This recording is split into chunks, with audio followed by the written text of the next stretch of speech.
Imagine yourself drifting through the cool silence of a desert night. The air is thin, crisp, almost fragile, and the stars above seem closer here than anywhere else on Earth. There is no sound except for the faint murmur of the wind gliding over sand and stone, a hush that feels as ancient as time itself. Now picture a small plane gliding silently over this barren landscape. From the window, you gaze downward. At first, you see nothing unusual, just an endless sea of ochre and rust-coloured earth, flat and lifeless, stretching far to the horizon. But then, like a secret suddenly revealed, the ground begins to take shape. Lines appear where none seem to exist before. They stretch out, impossibly straight, longer than the eye can follow. They bend and converge, forming angles sharper than a blade's edge. Then, without warning, the lines curve and blossom into shapes. The outline of a bird, wings outstretched in mid-flight, the spiral body of a monkey curling into itself, the delicate shape of a spider with legs precise and thin as if measured by unseen hands. From the ground, these markings are invisible. Standing among them, you would see only shallow grooves carved into the dirt a few inches deep. Nothing more. But from the sky, only from the sky, the designs emerge in their full magnificence. Immense, intricate, breathtaking. They are so vast that a single figure might stretch longer than a football field, or even several. Some lines run straight for miles, as though etched with a ruler held by a giant hand. This is Nazca, a high desert plateau in southern Peru, one of the driest places on Earth, where rainfall is almost non-existent, and where the land has preserved these mysterious figures for over 1,000 years. The Nazca Lines, one of history's greatest enigmas. Scholars, travellers and dreamers have all asked the same questions. Who created them? Why? Were they meant for gods, for the stars, for beings who might descend from the heavens? Or were they something simpler, yet perhaps even more profound? An offering, a prayer, a message from one fragile civilization to the universe itself? For centuries, these geoglyphs lay hidden in plain sight. The Nazca people themselves walked among them, perhaps without ever seeing their full form. Farmers ploughed near them, caravans passed across the desert. Only when modern aircraft began to fly above Peru in the early 20th century did their secret finally unfold. The desert was a canvas, and humanity had been walking across its art for more than 1,000 years, without knowing it. Think of it, a letter so large it cannot be read from the ground, a script designed not for human eyes, but for the sky. Who then was the intended reader? Some believe it was the gods, the celestial powers who watched from the heavens. The sun, the moon, the stars, silent witnesses in the cold night sky. Others whisper of visitors from beyond this world, strangers who might have passed overhead in ships not of this earth, finding in the desert below a message written for them alone. And yet, perhaps the truth lies somewhere else, in the simple but profound life of the Nazca themselves. A people who lived in one of the harshest environments imaginable, where every drop of water was a gift, and survival itself was a delicate balance. Perhaps the lines are not mysteries at all, but prayers carved into the earth, symbols of water, fertility, and the eternal cycle of life. The desert does not answer. It never has. It only keeps its silence, holding the lines in its dry embrace, preserving them like ink on parchment, refusing to tell us which story is the right one. Let us imagine for a moment the people who lived here 2,000 years ago. The Nazca. They had no metal tools, no advanced machines, no airplanes to rise above their work. They lived close to the land, building aqueducts, farming small plots, weaving cloth, making offerings to the gods.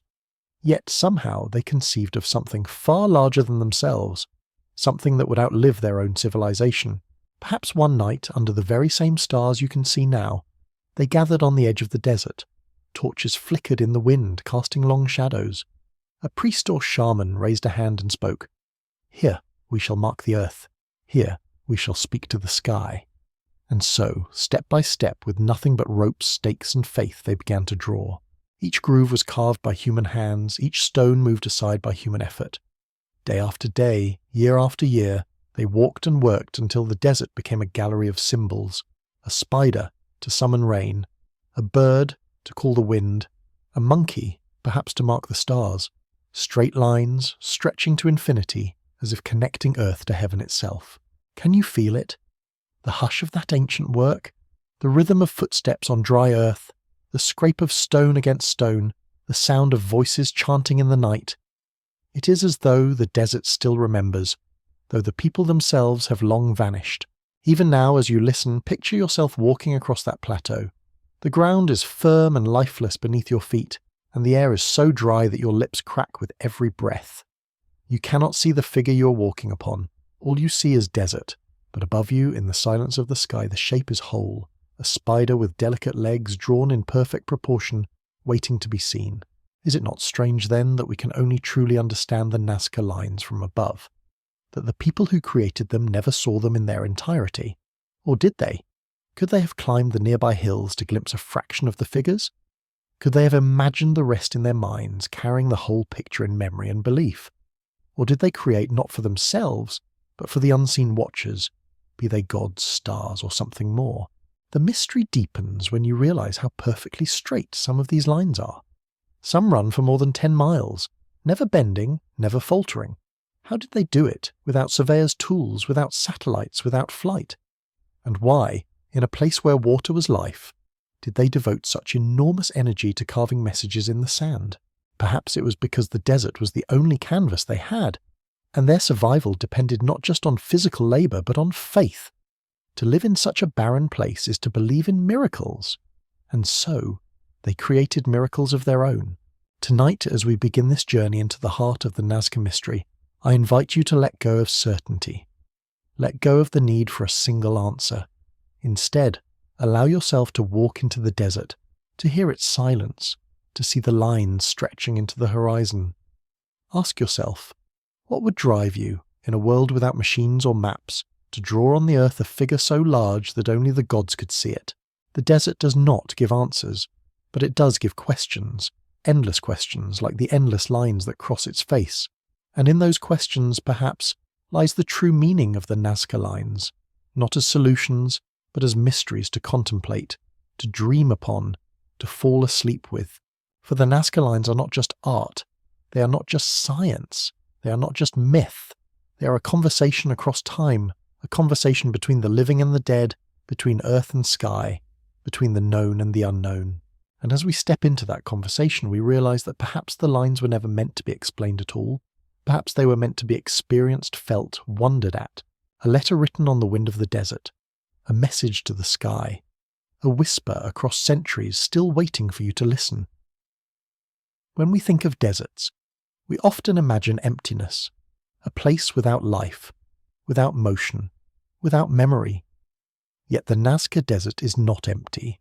It is a vast, silent archive, a library where the pages are written not in ink but in stone and dust. Stretching across the southern coast of Peru, the Nazca Plateau lies cradled between the Pacific Ocean to the west and the Andes Mountains to the east. Here, the land is stark, austere, almost alien. The soil is not soft sand that shifts with every breeze, but a dense layer of pebbles and rock, their surfaces darkened by centuries of oxidation. Beneath this thin crust lies a lighter, almost chalk-coloured earth. By scraping away the surface stones, the Nazca people revealed that pale layer, leaving behind lines that contrasted sharply with the surrounding desert floor. It is a simple technique, and yet profound. With just the motion of removing stone, the earth itself becomes paper, and because this desert receives almost no rain, the marks endure. In some years, no more than a single inch of rain falls. The wind is gentle, the climate stable. Unlike other parts of the world, where erosion erases human effort in decades, here the land itself conspires to preserve. A line scratched 2,000 years ago can still be seen today, as sharp as the moment it was drawn. Stand in this desert, and you will feel its stillness. There are no trees to rustle, no rivers to murmur. Even birds are rare, their calls distant and faint. Instead, there is only the crunch of gravel beneath your shoes, the dry rasp of air as you breathe. The sun presses down during the day, baking the surface until the stones radiate heat like a silent furnace. At night, the temperature plunges, the desert shivering under a cold so deep it feels endless. This harshness, paradoxically, is what allowed the Nazca lines to survive. The desert is not forgiving to life, but it is merciful to memory. Imagine the Nazca people looking across this land. To us it may seem desolate, barren, but to them it was alive with meaning. Every mountain peak was a spirit, every spring of water a miracle, every horizon line a threshold to another realm. When they carved into this desert, they were not disfiguring it. They were speaking to it, opening a dialogue with the powers that dwelled within. The desert became their parchment, the place where their prayers could be inscribed. And in its vast silence it answered, not with words, but with endurance. It kept their lines intact, holding their voices long after their civilization faded. Picture walking out onto this canvas with them. The stones crunch beneath your sandals, each one dislodged with care. Men and women work together, some carrying baskets of stones to clear the path, others tracing the edges with rope or wooden stakes. From the ground, the design is invisible, only a cleared swath of earth, pale against dark. Yet they walk with conviction, guided not by sight of the whole, but by belief in the pattern that will emerge. And so the desert slowly fills with lines, straight paths stretching to the horizon, geometric figures, trapezoids, triangles, spirals, expanding outward like the thoughts of the community itself. Then animals, the hummingbird, wings delicate yet vast, the condor, wings spread wider than a house, the spider, legs impossibly thin and true, each figure carved not in haste, but with patience, reverence. It is easy to assume such work required aerial views, but perhaps not. Perhaps they did not need to see the whole to know it was complete. Like a poet who writes one verse at a time, or a musician who plays one note after another, they trusted that when all the parts were joined, the song would emerge. Now pause for a moment and consider the scale of this act. The Nazca Lines cover nearly 200 square miles of desert, hundreds of individual geoglyphs, some so large they could contain entire city blocks. To create them was not a passing task, but a cultural endeavour, one that spanned generations. Why here? Why this desert, this barren plateau? Because the desert in its silence offered permanence. In other places their art would have been washed away, buried by growth, consumed by time. But here the earth was both canvas and guardian. The land itself became a vault, preserving their voices against oblivion. There is a phrase often spoken of the desert remembers. What it means is that while the desert does not give freely, no water, no shade, it also does not erase. Footprints last, shadows linger, and the lines of Nazca, etched deep in its surface, remain like scars of devotion. But the desert is not merely a physical landscape, it is also a spiritual one. For the Nazca people, this plateau was not barren at all. It was inhabited by forces unseen, deities of water, fertility, mountains, and stars. The act of carving into the earth was an act of reverence, a way of weaving themselves into the cosmic fabric. When they cleared stones to reveal the lighter soil beneath, they were not just drawing pictures. They were opening windows to the inner skin of the world, revealing its hidden light. Even today, if you stand quietly in the Nazca Desert, you can sense the weight of its silence. Look down, and the stones are ordinary. Look up, and the stars shine with piercing clarity, undimmed by modern light. It is as if the desert is suspended between two immensities, the hard, dark crust of the earth and the infinite glittering canvas of the sky. And the Nazca Lines, lying precisely in that threshold, are the bridges between them. Consider too how fragile this balance is. A single careless footstep can disrupt what has endured for millennia. A single vehicle straying from the path can scar the figures irreparably, and yet, for 2,000 years the desert has shielded them, not through human protection, but through its own hostility to change. The dryness, the stillness, the absence of rain, all these have conspired to keep the lines intact, as though the desert itself wished to preserve the message entrusted to it. There is a haunting beauty in that. A people long gone, their voices silenced, yet their words remain, written in a language of lines and shapes. And the land, usually indifferent to human effort, here becomes their ally, holding their art like a mother holding the memory of a child. Let your mind wander further. Imagine you are not in the modern world, but in theirs. There are no engines, no drones, no satellites, only earth and sky, wind and stone. You walk out onto the desert with your community, each of you carrying the weight of survival, the hope of rain, the need for connection to forces greater than yourselves. Together you bend down, lift stones, trace lines, and though you cannot see it, you believe the gods above can. You believe the desert can. You believe the act itself binds you to the unseen. This is the essence of the desert canvas. It is not merely soil and rock, it is a surface of faith. The Nazca did not just carve lines. They inscribed devotion, mapped belief, and left behind a message that still whispers through time. And so, when we look today upon aerial photographs, when we marvel at the precision and beauty, we are not just observing art. We are stepping into a dialogue that began thousands of years ago. A dialogue between people and land, between mortality and eternity. The Nazca Desert is silent, but within that silence it speaks. It says, I remember the hands that moved these stones. I remember the prayers whispered to the sky. I remember the faith carved into my skin, and perhaps that is the true power of this canvas. It is not simply that it preserved lines in the earth. It preserved longing. It preserved imagination. It preserved the fragile belief that humans could speak to something beyond themselves and be heard. As we move forward in this story, we must hold that truth close. The Nazca lines are not just questions without answers. They are answers in themselves, written in the language of stone and silence. From here, the mystery deepens. For if we understand the desert as canvas, we must next ask, how, with tools so simple, could the Nazca create images so vast, so precise, so enduring? And what, beyond survival, called them to mark the earth in this way? The desert has given us permanence. Now let us step closer to the hands that drew upon it. Imagine kneeling on the hard desert ground, the sun pressing down like a weight of fire. The earth beneath your knees is rough, pebbles sharp against your skin, and the horizon is a blur of heat.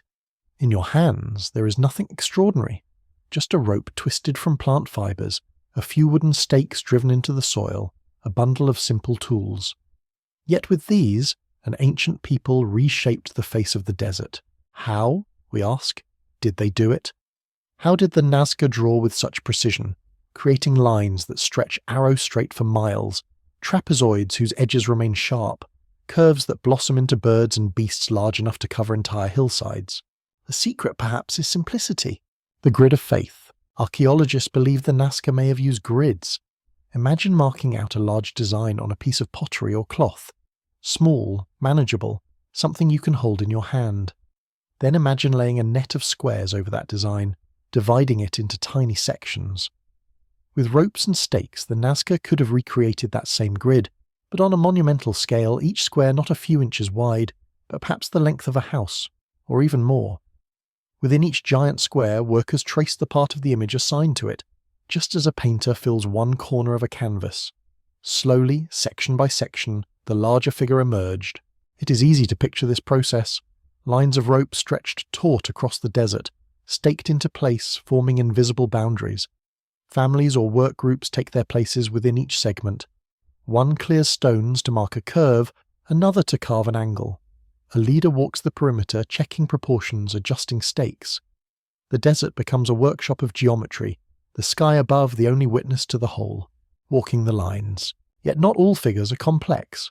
Many are simple, pure lines, some running 10 or 12 miles without faltering. To make these, the Nazca may have chosen 2 points on the horizon, hammered stakes into the ground, and stretched ropes between them. Then, with footsteps steady, they cleared the line stone by stone, always guided by the rope. The result? Straightness that feels impossible without modern tools, yet achieved by human patience alone. Imagine walking such a line. The sun burns, the air is dry as bone, but you press on. Each step you move a stone aside, revealing the pale soil beneath. You look up and the rope guides you, always straight, always true. Behind you the line grows longer, brighter, stretching like an arrow across the desert floor. You do not see its end. You do not need to. You know it is there. Curves and spirals. But how then did they create spirals, arcs, and shapes so perfectly rounded? Again, the answer lies in simplicity. Place a stake in the ground, tie a rope to it, stretch the rope outward, and as one person walks in a circle, another clears the stones along its path. What emerges is a perfect arc, as flawless as if drawn with a compass. Expand the radius, adjust the rope, and the circle grows, spiraling outward into infinity. From this technique, the Nazca carved their great spirals, their swirling shapes that seem to echo galaxies or whirlpools, hints of cosmic motion captured in stone, the invisible art. And yet there is a paradox here. From the ground you cannot see the figures. You walk along the line, but it stretches too far to grasp. You follow the curve, but the design is too immense to comprehend. Only from above does the whole picture emerge. So why create what you cannot see? Perhaps the Nazca never needed to see the figures. Perhaps it was enough to know they were there. Like a believer reciting prayers they will never hear answered, the act itself was the meaning. The gods could see, the sky could see, and that was enough. But there is another possibility. Nearby hills and ridges rise gently above the desert. From these vantage points, parts of the designs could be glimpsed, though never in their entirety. A head here, a wing there, a curve becoming recognizable only when seen from elevation. Could the Nazca have climbed those hills to confirm their work?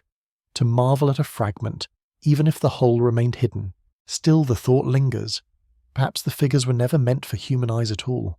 The ritual of creation. Consider also the act of making. To draw a line across the desert was not a solitary pursuit, but a communal one. Dozens, perhaps hundreds of people walking together, moving stones in unison, chanting prayers as they worked. Each step a ritual, each cleared pebble an offering. The design was not merely an image, it was an act of devotion, a performance inscribed upon the earth itself. Think of a spider geoglyph, its legs long and delicate. As workers walked its path, they traced not only the body of the spider, but also the symbolic power it carried. Fertility, water, the hidden threads of life. The act of walking, of shaping the desert into a spider, was itself a way of invoking that power. These lines were not just drawn, they were lived. Precision without sight. The more we study, the more astonishing it becomes. Consider the hummingbird, etched into the desert with wings outstretched. Its proportions are nearly perfect. The beak slender and straight, the wings balanced, the tail feathers splayed in delicate symmetry. How could such accuracy be achieved without ever seeing the full design? Some suggest the Nazca possessed a deep intuition for scale, a cultural memory of proportions carried across generations. Others believe they may have constructed models, small-scale versions of the figures, to guide their larger works. By scaling up with grids and ropes, they translated tiny sketches into monumental realities. And then there is faith. Faith that what they drew was true, even if unseen. Faith that each line, though invisible as a whole, was part of a greater design. Is it not a metaphor for life itself? We walk our own paths, see only the stones before us, yet trust that the lines we make belong to something larger, a pattern we cannot yet perceive. Questions without end. The methods we propose, grids, ropes, stakes, are logical, and they work. Modern experiments have shown that with only these simple tools, we too could replicate the Nazca lines. And yet, knowing how does not fully answer why. Why invest so much labour in figures no human could fully behold? Why choose the desert as canvas, the sky as audience? Why animals? Why spirals? Why lines that vanish into the horizon? Each answer begets another question, like the spirals themselves winding endlessly outward. A silent workshop. Picture it again. The desert alive with activity. Men, women and children working side by side. Torches burning at dusk, casting long shadows across freshly cleared soil. The thud of stakes driven into the ground. The tug of ropes drawn taut. The rhythm of footsteps along a line. There is chanting perhaps, or the beat of a drum. Voices rise into the evening air carried by the wind mingling with the dust. From above, though no human flies there, the lines grow clearer. A condor spreads its wings. A monkey curls its tail.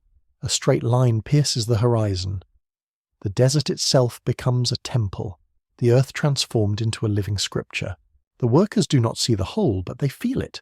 In their bones, in their faith, in the dust clinging to their hands, they know they are part of something larger, something that will endure, something that belongs not to the moment, but to eternity. The paradox of visibility. And so we return to the paradox. Art unseen by its makers, visible only from the sky. Was it folly? Was it genius? Or was it humility, an acknowledgement that the true audience was never human at all? For the Nazca, perhaps the act of creation was itself the offering. To labour for weeks or months upon a figure no one would ever fully see was to surrender the work to the gods. The desert was the altar, the sky the witness, and the people the priests who made their prayers in lines of stone. Toward the next question, we have traced how they might have drawn, how simple tools and communal effort shaped monumental art. But as we leave this part of the story, one question remains. Why did they choose the images they did? Why spiders and monkeys? Why birds and whales? Why trapezoids and spirals? To answer, we must look not only at tools and methods, but at belief. For in the symbols themselves lie the keys to the Nazca mind, their gods, their fears, their hopes, their dreams. The desert canvas is prepared, the lines drawn. Now, let us step into the world of the Nazca spirit, and ask what these figures truly meant. When we gaze upon the Nazca lines from the perspective of modern eyes, we often see geometry, art, or engineering.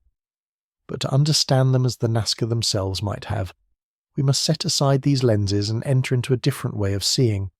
We must step into the Andean mind, where land and spirit are not separate, where the earth itself is alive and where every mountain, river and stone carries breath and voice. A landscape of spirits. To the Nazca, the desert was not barren, it was sacred. What looked like emptiness to outsiders was for them full of presence. High above the plateau rise the Andes, jagged peaks shimmering in the distance. To the Nazca, these were not simply mountains. They were apus, living beings, guardians of the land, spirits with immense power. The apus were givers of water, sending streams from their snowy crowns down into the valleys. In a land where rain was rare, the mountains were both father and mother, sustainer and protector. The desert floor, too, was alive. Beneath its dry skin, veins of underground water flowed invisibly. Springs emerged in hidden places, miraculous pools in a sea of dryness. The Nazca called upon these waters with reverence, knowing that each drop was the difference between life and death. To them, water was not a resource, it was divinity. And above, the sky was the great canvas of the gods. The sun, Inti, moved with majesty across its daily arc, carrying warmth but also harshness. The moon, Mamakilla, measured time in her phases. Stars told stories, traced calendars, and marked the seasons of sowing and harvest. The Andean world was woven together by threads of earth and sky, water and stone, mountain and desert. To carve lines upon the desert was to weave new threads into this fabric, to bind human life into the cosmic order. Water as the heart of faith. It is no accident that many of the Nazca geoglyphs are animals tied to water or fertility. The hummingbird, for example, appears again and again, its wings outstretched in desert stone. In Andean belief, the hummingbird was a messenger between worlds, a delicate creature that brought rain, flitting between flowers, carrying life in its tiny body. The spider, too, was more than a symbol. It was believed to bring water, weaving connections between soil and sky. The monkey, often associated with the Amazon rainforest to the east, pointed toward the source of rivers, suggesting a link between desert and jungle. Even the whale, carved far from the ocean, reminded the Nazca of the abundance of the sea and the cycles of water that transcended land. Each figure was not simply an image, it was a prayer, a whisper to the gods, bring us rain, bring us fertility, let the crops grow, let life continue. The sacred center of Kawachi. If the desert was a canvas, Kawachi was its heart. This ceremonial city, built of adobe on the edge of the plateau, was more than a settlement. It was a sacred center, a place where priests, shamans, and pilgrims gathered. From Kawachi, rituals spread outward into the desert. Offerings were buried, textiles, pottery, even human sacrifices. Here the Nazca renewed their connection with the divine, and from here they extended that connection through the lines. Archaeologists have found that many geoglyphs align with Kawachi, radiating outward like spokes from a wheel. As if the city itself were the hub of the spiritual universe, and the lines were pathways connecting people to gods, to mountains, to stars. To walk the lines may have been to walk a pilgrimage, each step an act of devotion, each figure a station of faith. The lines as bridges. In this worldview, the lines were not art as we define it. They were bridges. Bridges between human and divine, between earth and sky, between survival and transcendence. Picture the Nazca priest leading a procession. The community gathers at dawn, carrying offerings, woven cloth, shells from the coast, small clay vessels. They walk in silence along a line that stretches toward the horizon. The sun rises behind the mountains, painting the desert in gold. Step by step they follow the line, their footsteps renewing its path. As they walk, they chant prayers for water, for harvest, for the favour of the gods. At the centre of the figure, perhaps at the heart of a giant hummingbird, they stop. The priest raises his hands, scattering offerings into the desert wind. The people kneel, pressing their palms to the earth, feeling the warmth of the sun, the presence of the mountain, the vastness of the sky. In that moment, the line is not a drawing, it is a thread connecting them to the universe. The power of walking. One detail often overlooked is that the Nazca lines were not only meant to be seen, they were meant to be walked. The lines are wide, some as much as several feet across, like ancient roads. Walking them was itself a ritual. The figures came alive, not in the eye, but in the body. To walk the length of a line was to enact prayer. To trace the curve of a bird's wing with your feet was to participate in its flight. To spiral inward along a coil was to journey into the centre of the cosmos. This idea of embodied ritual is deeply Andean. In their worldview, the body is not separate from spirit. To move is to pray, to dance is to speak with the gods, to walk is to weave yourself into creation. Thus, the Nazca lines were not static images, but dynamic rituals lived and renewed by each procession. The invisible made visible. To us, the figures are only revealed from above. But to the Nazca, they were revealed in another way, in the imagination, in the spirit. Walking a line, one did not need to see the bird to know it was there. The act of walking was the bird. The ritual itself revealed the invisible. Is it not striking that modern humanity, with airplanes and satellites, must look from great heights to see what the Nazca knew in their hearts? We required distance. They required faith. The dual world, Andean cosmology, is built on duality. The upper world, Hanan Pacha, and the lower world, Uku Pacha. The lines, etched upon the middle world, Kai Pacha, the surface we live on, were bridges between realms. Straight lines piercing the desert may have connected ritual spaces with sacred mountains. Spirals may have symbolized the movement between worlds, inward and outward, life and death. Every figure, every shape was charged with meaning far beyond its form. A trapezoid was not just geometry, it could be a ray of light, a path to a mountain, a channel of water.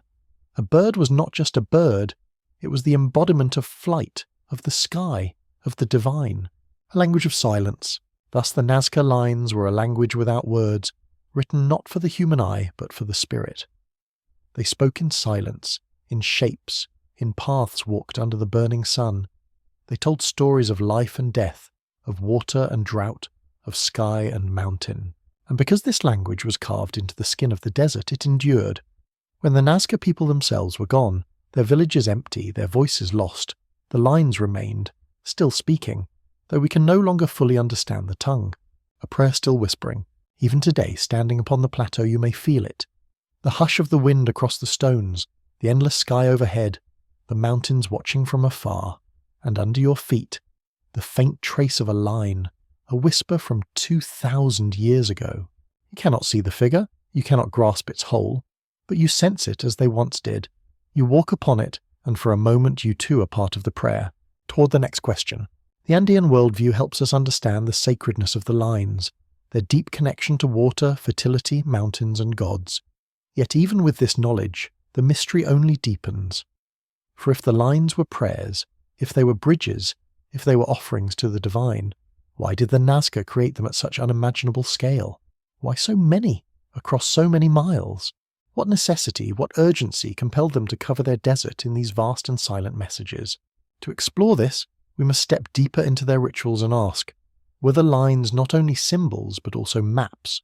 Maps of survival, of water, of cosmic order. The desert canvas is ready. The worldview has been revealed. Now we walk further into the possibility that the lines were more than devotion. They may have been lifelines. When you stand before a Nazca line, it is not a picture. It is a path. Its width, sometimes 3, sometimes 4 feet, tells you this was not a stroke of a brush, but a corridor meant for walking. The groove does not whisper, "Look at me." Instead, it says, "Walk with me." The liner's journey. Close your eyes and imagine the beginning of such a walk. The sun is not yet high. The horizon glows faintly with the rose light of dawn. The desert is cool, the silence immense. Around you gather men, women, children, all of them dressed in simple tunics, their faces solemn with purpose. In their hands are small offerings, woven cloth, food, or fragments of shells brought from the far-off sea. The procession begins. One by one, feet press against the desert floor, tracing the line that stretches ahead. Dust rises with every step, drifting into the air like incense. The sound is rhythmic. Sandals scraping stone, breath in unison, the faint rustle of offerings carried against the chest. The desert becomes a temple, and the line a hymn written not in notes but in motion, a living drawing. The Nazca Lines were not static art. They were dynamic rituals. The people themselves gave them life, each figure animated by the footsteps that walked it. Take, for example, the giant monkey, its spiral tail coiling into eternity.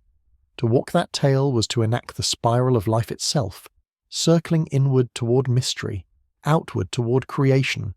To trace its long fingers was to call upon agility, mischief, and perhaps the link to the lush forests of the east. Or the spider, delicate, symmetrical, precise. To walk its thin legs was to step into the weaving of the world, to become part of the hidden threads that bind earth and water, fertility and drought. In every figure the body became brushstroke, the ritual a performance, the desert the stage, chant dance devotion. Archaeologists believe that processions along the lines may have been accompanied by music and chant. Picture the sound of flutes carved from bone, their tones high and piercing, carried by the dry desert air. Imagine the thump of drums made from stretched animal skin, steady as a heartbeat. As the people walked, they chanted prayers for rain, fertility, protection. The rhythm of their voices merged with the rhythm of their steps, until the whole procession became a single body, moving in harmony. At times, perhaps, the walk turned into dance, feet stamping in unison, circling the spiral, weaving back and forth across trapezoids. The figures on the desert floor were not only meant to be seen, they were meant to be felt, enacted, embodied. Repetition as renewal. The lines themselves needed maintenance. Desert winds could scatter pebbles, obscuring the pale earth beneath. To keep the figures alive, the Nazca had to walk them again and again, clearing stones, renewing paths. Each ritual procession was also an act of preservation. The line survived not only because of the desert's dryness, but because generation after generation walked it, sang it, prayed it back into being. In this way, the Nazca Lines were not monuments finished in a single moment. They were living traditions, renewed through ritual. The desert was not a museum. It was a living manuscript, rewritten each time footsteps pressed upon it. The body as prayer. For the Nazca, the body was sacred, inseparable from the spirit. To use the body in ritual was to speak directly to the gods. Walking, dancing, carrying offerings, these were prayers made physical. The straight lines, running for miles, may have been ceremonial avenues, directing processions towards sacred places, mountains, water sources, the ceremonial center of Kawachi. Walking such a line was a journey both physical and spiritual. Each step carried the pilgrim closer not just to the mountain or temple, but to the divine. In this sense, the Nazca Lines are closer to liturgy than art. They were the script of a ritual, and the Nazca people were its actors. A world written in movement. This idea, that movement itself is sacred, echoes across many cultures. In Andean tradition, weaving cloth was never just about fabric. It was a reenactment of cosmic order. Planting seeds was not only agriculture, it was the renewal of life. Walking lines in the desert was not only exercise, it was writing prayers with the body. Imagine walking the vast trapezoids, those long widening forms that open like rays of light.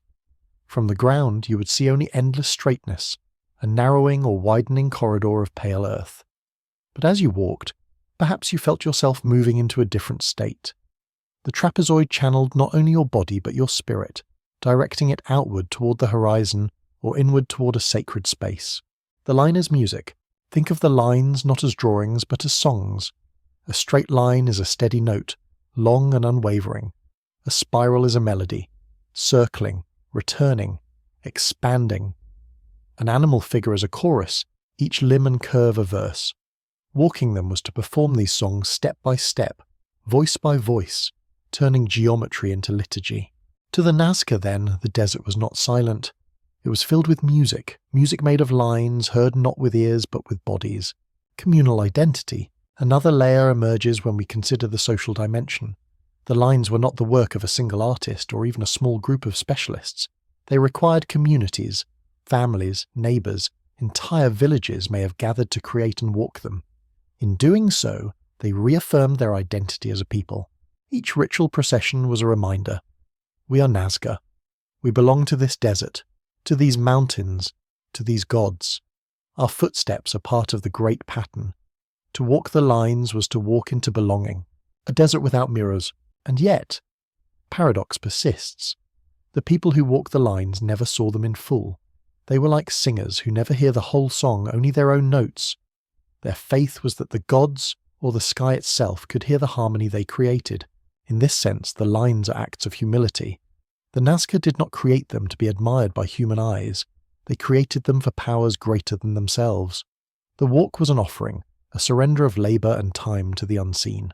Pilgrimages and festivals. Some scholars believe that the lines may have been routes for pilgrimages, annual rituals tied to seasons, stars, or water cycles. Imagine thousands of feet tracing the same paths year after year, the desert floor echoing with festival, offerings scattered, feasts prepared at Kawachi, dances performed in the figures themselves. The desert was not empty. It was alive with celebration, with the pulse of a people speaking to their gods through motion. The spiral within us. There is something haunting about the spiral figures of Nazca. To walk them is to be drawn inward, circling closer and closer to a centre. Then, turning outward, you spiral back into the world. It is the same rhythm as breath, as life and death. Inhalation, exhalation. Birth, return. Walking the spiral was not just ritual, it was philosophy, embodied. Perhaps the Nazca knew what we so often forget, that truth is not seen from above, but lived from within. Toward the next mystery. The ritual footsteps tell us much. They reveal the Nazca as a people who prayed with their bodies, who sang with their lines, who wove themselves into the cosmos through motion. The lines were not art hung on a wall. They were processions, ceremonies, offerings, and songs. And yet, the mystery remains. If the lines were prayers and rituals, were they also calendars, maps, guides to water? Did they carry practical meaning as well as spiritual? Could the immense effort of walking and redrawing them, year after year, have also been a way of charting the desert's most precious secret, its hidden water? To answer, we must look more closely at the desert itself, and the possibility that beneath the dry surface the lines point toward what mattered most, life itself flowing invisibly underground. Night comes quickly in the desert. One moment, the plateau is drenched in golden light, every stone glowing with heat. The next, shadows stretch long, and the sky opens its vault. Stars emerge in uncountable thousands, bright and sharp as if the heavens have leaned closer to the earth. For the Nazca, this nightly unveiling was not a spectacle, it was scripture. Each star was a word, each constellation a phrase, each movement across the horizon a verse in a cosmic hymn. To live in the desert was to depend upon the sky. The stars announced the seasons, the sun's rising and setting revealed the length of days. The moon measured months, her cycles a reminder of fertility and renewal. To understand the sky was to understand survival. Lines toward the horizon. Now imagine yourself standing at the edge of a straight Nazca line. It runs before you, unwavering, pointing toward a distant mountain. From where you stand, it looks like an arrow aimed at nothing. But wait until dawn or dusk, and you may find that the sun rises or sets exactly along that line. Suddenly the arrow is not meaningless. It is a calendar, marking the solstice, the turning of the year. Scholars who have studied the Nazca Plateau have noticed such alignments. Certain lines run directly toward points where the sun rises or sets during equinoxes and solstices. Others align with bright stars or constellations that appear at critical times for planting and harvest. The desert, then, was not only a temple, it was an observatory. The lines were not only prayers, but instruments of time, the work of Maria Rijke. No figure is more associated with this idea than Maria Rijke, the German mathematician and archaeologist who devoted her life to studying the Nazca lines in the mid-20th century. Armed with little more than measuring tape, notebook, and fierce determination, she mapped hundreds of figures crawling across the desert to trace their forms. Rijke believed many lines were astronomical in purpose. She proposed that trapezoids pointed toward rising stars, that animal figures corresponded to constellations, that the desert itself was a vast calendar keeping track of cosmic rhythms. Her vision was poetic as well as scientific. The Nazca were not merely etching shapes, They were conversing with the heavens, writing a dialogue between earth and sky. Calendars of survival. Why would such a calendar matter? Because in the desert, time is life. Rainfall is scarce and unpredictable. Planting too early risks losing crops to drought. Planting too late risks missing the brief season when water flows. By marking the positions of the sun and stars, the Nazca may have known when to sow, when to harvest, when to prepare. Thus the lines were both ritual and necessity. Walking them was prayer. Reading them was survival. The hummingbird and the stars. Some researchers have suggested that the great hummingbird geoglyph may point toward the summer solstice sunrise, when rains sometimes bless the desert. The bird, already a symbol of rain and fertility, may have been placed deliberately to mark the very day when hope of water was strongest. Other animal figures may echo constellations seen in the night sky. Just as other cultures mapped animals among the stars, the Nazca may have mirrored sky and earth, weaving the heavens into their desert floor. A desert of shadows and light. Picture the desert on a solstice morning. The people gather at the edge of a long trapezoid. As the first light of dawn breaks, it falls exactly along the figure's central axis. The line glows in the sun, the desert floor suddenly illuminated as if by divine hand. For the Nazca, this was no accident. It was a sign.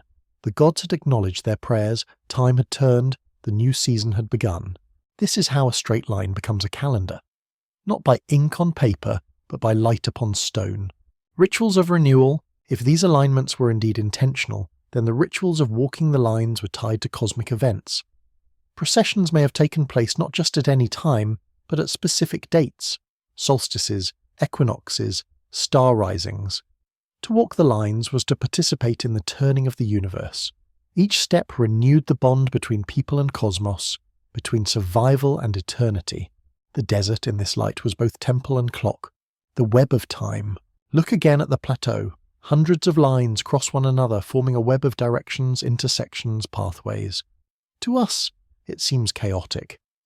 But perhaps to the Nazca, it was a map of time itself. Each line pointed to an event. Sunrise here, solstice there, the heliacal rising of a star on another horizon. To walk the desert was to walk through time, to trace the cycles of the universe beneath your feet. Is it not beautiful to imagine? A people without telescopes or compasses created an instrument as vast as their world. They turned the earth itself into a calendar, into a clock that measured not hours but seasons, not minutes but centuries. Time is sacred breath. Andean cultures often saw time not as linear but as cyclical, spiraling like the monkey's tail, returning like the sun each dawn. The Nazca lines may have embodied this view. Straight lines marked fixed points, the return of the sun, the certainty of seasons. Spirals embodied cycles, endless motion, eternal recurrence. Together they wove a philosophy of time into the desert floor. The people who walked these lines were not only pilgrims, they were keepers of time, stepping through the seasons, embodying the cosmic dance of sun, moon, and stars. The night sky as companion. Imagine the Nazca priest standing in the desert at night, gazing upward. The stars are so bright they seem within reach. He knows them not as distant suns, but as neighbours, companions, storytellers. Each constellation holds meaning. Llamas, foxes, birds. The Milky Way itself is a river of the heavens, mirroring the rivers of earth. He lowers his gaze to the desert where the faint lines stretch outward. He sees the same animals carved below as shine above. Earth and sky reflect one another, two halves of a cosmic mirror. The lines are not simply drawings. They are bridges between constellations and soil, between the eternal and the fragile. Beyond utility, skeptics argue that the lines are too many, too varied to serve purely as a calendar, and perhaps they are right. But in the Andean mind, practicality and spirituality were never separate. A line could be both a calendar and a prayer, both a map and a song. To divide the sacred from the practical is a modern habit. To the Nazca, survival itself was sacred. So even if the lines guided planting, they also guided faith. Even if they marked the solstice, they also marked the favour of the gods. Even if they tracked water, they also carried music. The desert clock still ticks. Even today, researchers test these alignments. Some prove coincidental, others seem deliberate. The debate continues, unresolved. Yet the deeper truth remains. The Nazca lived in a world where sky and earth were inseparable. They did not need to choose between ritual and utility. For them, to read the stars was to pray, To mark time was to honour the divine, a calendar without numbers. Our calendars are grids of days and months measured with numbers. Theirs was a landscape of lines and shapes, measured with footsteps, aligned with horizons. When the sun rose along a line, they knew the season had turned. When stars reappeared after months of absence, they knew the cycle had begun anew. Their calendar did not hang on a wall. It stretched across the earth itself, toward the next mystery, and so we come to the edge of another question. If the lines were calendars, if they mark the movements of sun and stars, then they were instruments of survival. But could they also have been maps of something hidden beneath the earth? Could their straightness, their alignments, also point not only upward to the heavens, but downward toward the lifeblood of the desert, its secret veins of water? To explore this, we must descend from the stars back into the soil and trace the lines as guides not of time, but of survival. The desert has preserved the lines as calendars in the sky, but perhaps also as maps of the underground rivers that still whisper beneath its skin. If the heavens ruled the desert by light and shadow, then the earth ruled it by water. And in the Nazca Plateau, water was both miracle and mystery. A land without rain. Southern Peru is among the driest regions on earth. In some years, rain never falls at all. The rivers that cross the desert are seasonal, trickling only during the brief Andean rainy months. Beyond that, the land is parched, the soil cracked, the horizon shimmering with heat. To live here was to live in a constant state of thirst, and yet the Nazca did not abandon this land. They built lives, farms, temples, art. They found ways to coax fertility from barrenness, and they did so by learning the secrets beneath the surface. Water beneath the earth. Though the desert seemed lifeless, underground aquifers threaded through it like hidden veins. Springs emerged in scattered places, their water cold and sweet. The Nazca dug puquios, ingenious spiral-shaped wells, leading down into these subterranean flows. These aqueducts carried water across the land, feeding fields where maize, beans, and cotton grew. But how did they know where to dig? How did they find these hidden rivers beneath the desert? One theory whispers that the Nazca lines were more than rituals to the sky. They were maps of the underground, guiding people toward the lifeblood of the land. Lines pointing to wells. Some straight lines seem to align not with stars, but with water sources. They lead toward puquios or springs, as though marking paths to survival. To follow the line may have been to follow the flow beneath. The desert became not just a calendar, but a chart of veins, a sketch of the earth's hidden heart. Imagine walking such a line in the dry season. Your lips are cracked, your skin burned by the sun. The desert around you is silent, empty, endless. But the line before you stretches true, pointing like an arrow toward the place where water waits. To step upon it is to step into hope. Rituals of rain, yet the lines were not only maps, they were also prayers. The Nazca people did not separate the physical from the spiritual, the practical from the divine. To mark a path toward water was also to ask the gods for rain. To carve a spiral was to echo the spiral of a puquio, a gesture of devotion to the hidden waters. Think of the great spiral geoglyphs, wide coils carved into the desert floor. They look like whirlpools, like the mouth of a spring, like the descent into a well. To walk such a spiral may have been to enact the journey into the earth, circling downward toward the unseen. Each step was both remembrance and request. Remember us, gods of water, send your blessing, let the rain fall. The spider's secret. Among the figures, one is especially tied to water, the spider. In Andean lore, spiders were symbols of fertility and rain. Farmers knew that spiders appeared before the rainy season, spinning webs heavy with dew. To draw the spider upon the desert was to invoke this power, to bind the cycles of rain into the very earth. And so the spider geoglyph may not have been just a figure of devotion, but a spell, a charm against drought. Walk its legs, and you call forth the threads of water, trace its body, and you weave yourself into the fabric of fertility. A dance of scarcity. Consider what it meant to live where water was scarce. Every drop was sacred, every trickle divine. A failed rainy season meant famine, a successful one meant life. To the Nazca, water was not only necessity, it was holiness itself. Their lines, then, may be read as acts of desperation and devotion, of science and spirit woven together. They were both instruments for survival and offerings to unseen powers. The desert was their parchment, but also their plea, pilgrimages of thirst. Imagine the community gathering under the burning sun when crops wither and streams run dry. The priest lifts his hand and the people begin their walk. They follow a long straight line toward the horizon. Dust rises from their feet, swirling like mist that does not exist. They carry with them jars of water from their last reserves, pouring it out upon the earth as offering. They chant prayers for the sky to open, for clouds to form, for life to return. At the end of the line, they arrive at a pukiyo, its spiral stairway descending into the ground. Cool air drifts upward, the scent of moisture sharp and sweet. They kneel, touching the earth, thanking the gods, asking for more. The line they walked was not just a path, it was a ritual lifeline, joining their thirst to the hidden rivers below. Earth as mirror of sky. Notice how the Nazca lines echo the Andean worldview of duality. Some point upward, aligned with stars, others point downward, aligned with aquifers. One set of lines speaks to the heavens, another to the earth. Together they bind sky and soil, creating a cosmic mirror. The desert itself becomes a meeting place where heaven and underworld converge, where human survival depends on both. The geometry of water, the trapezoids wide at one end and narrowing to a point, may also hold watery meaning. Some researchers suggest they function like funnels, symbolically channeling water toward fields or wells. To walk them was to enact the flow, to bring into being what was desired.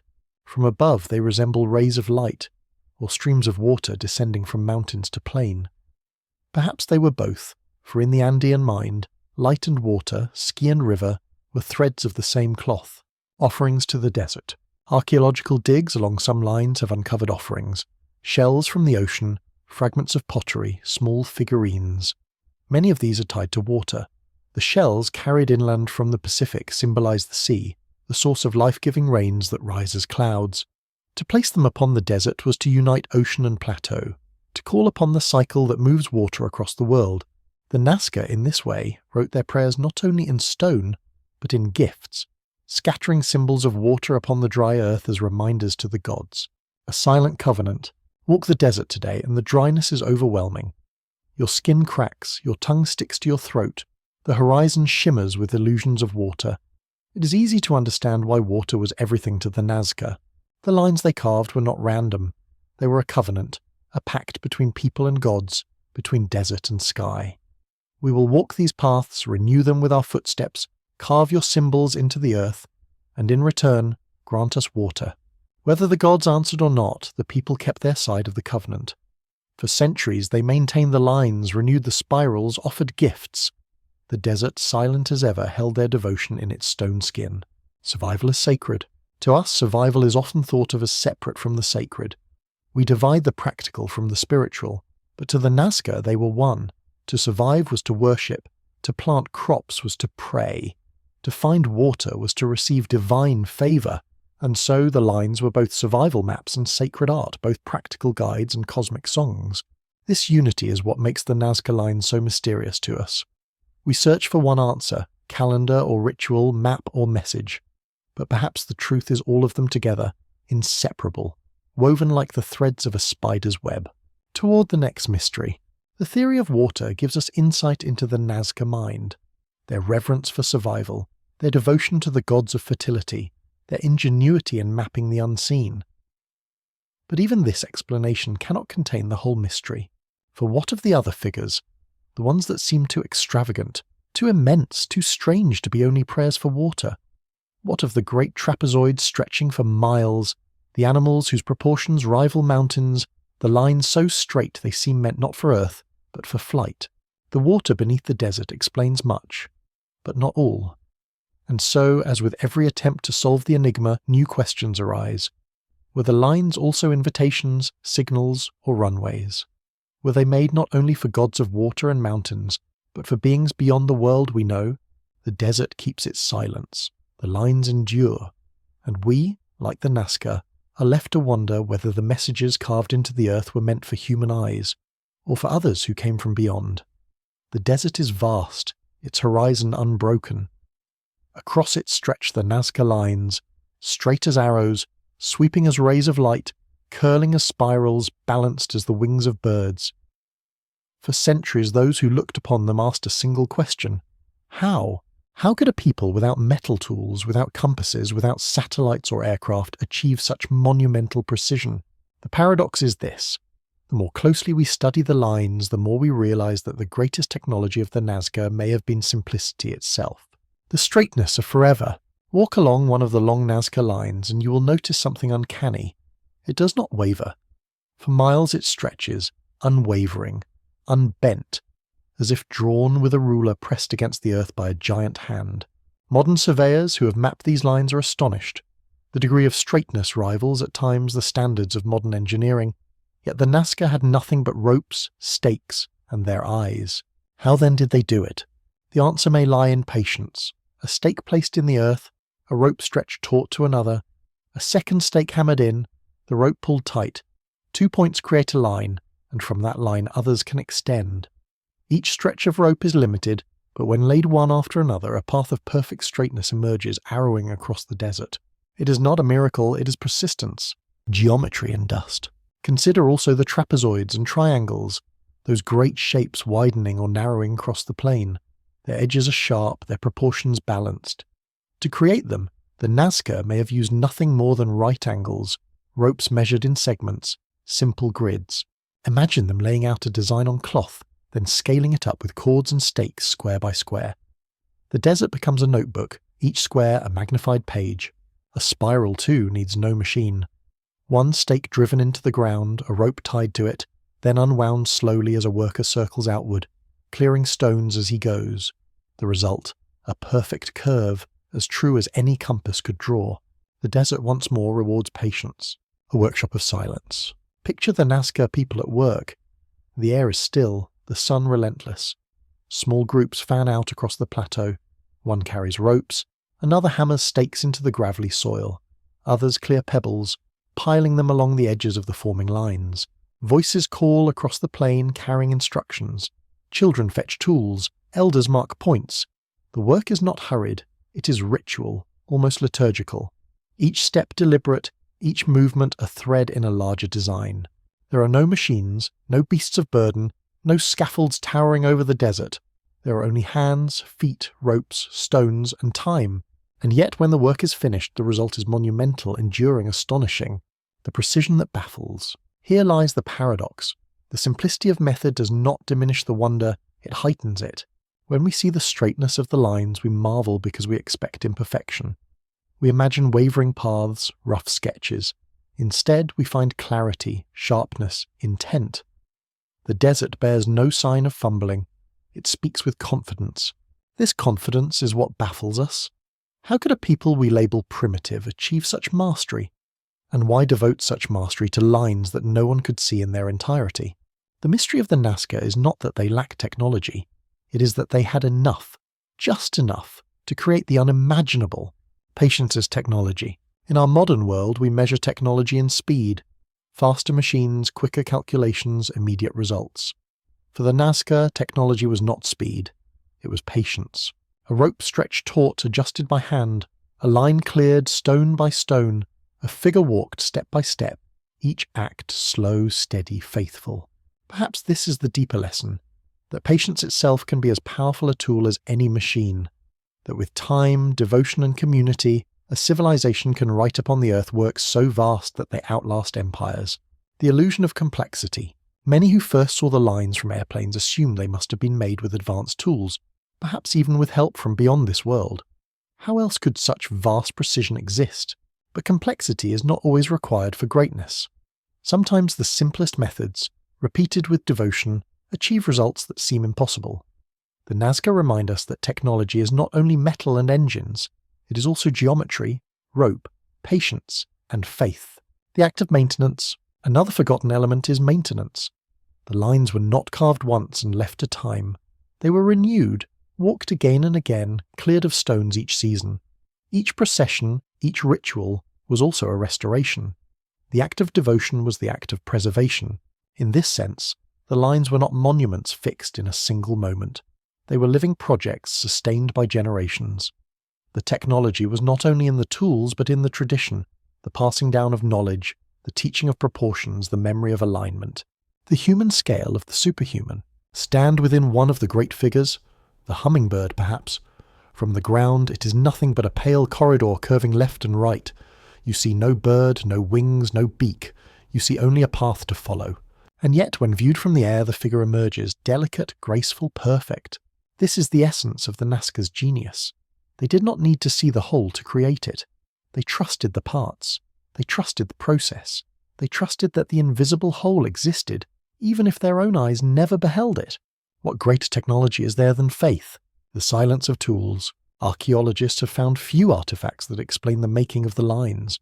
No machines, no elaborate instruments, only traces, wooden stakes, fragments of rope, small remnants of work. It is as if the tools themselves were swallowed by the desert's silence, leaving behind only the lines, the message, the result. The process vanished, but the prayer remained. This silence invites speculation. Did the Nazca know more than we think? Did they have lost methods, forgotten instruments?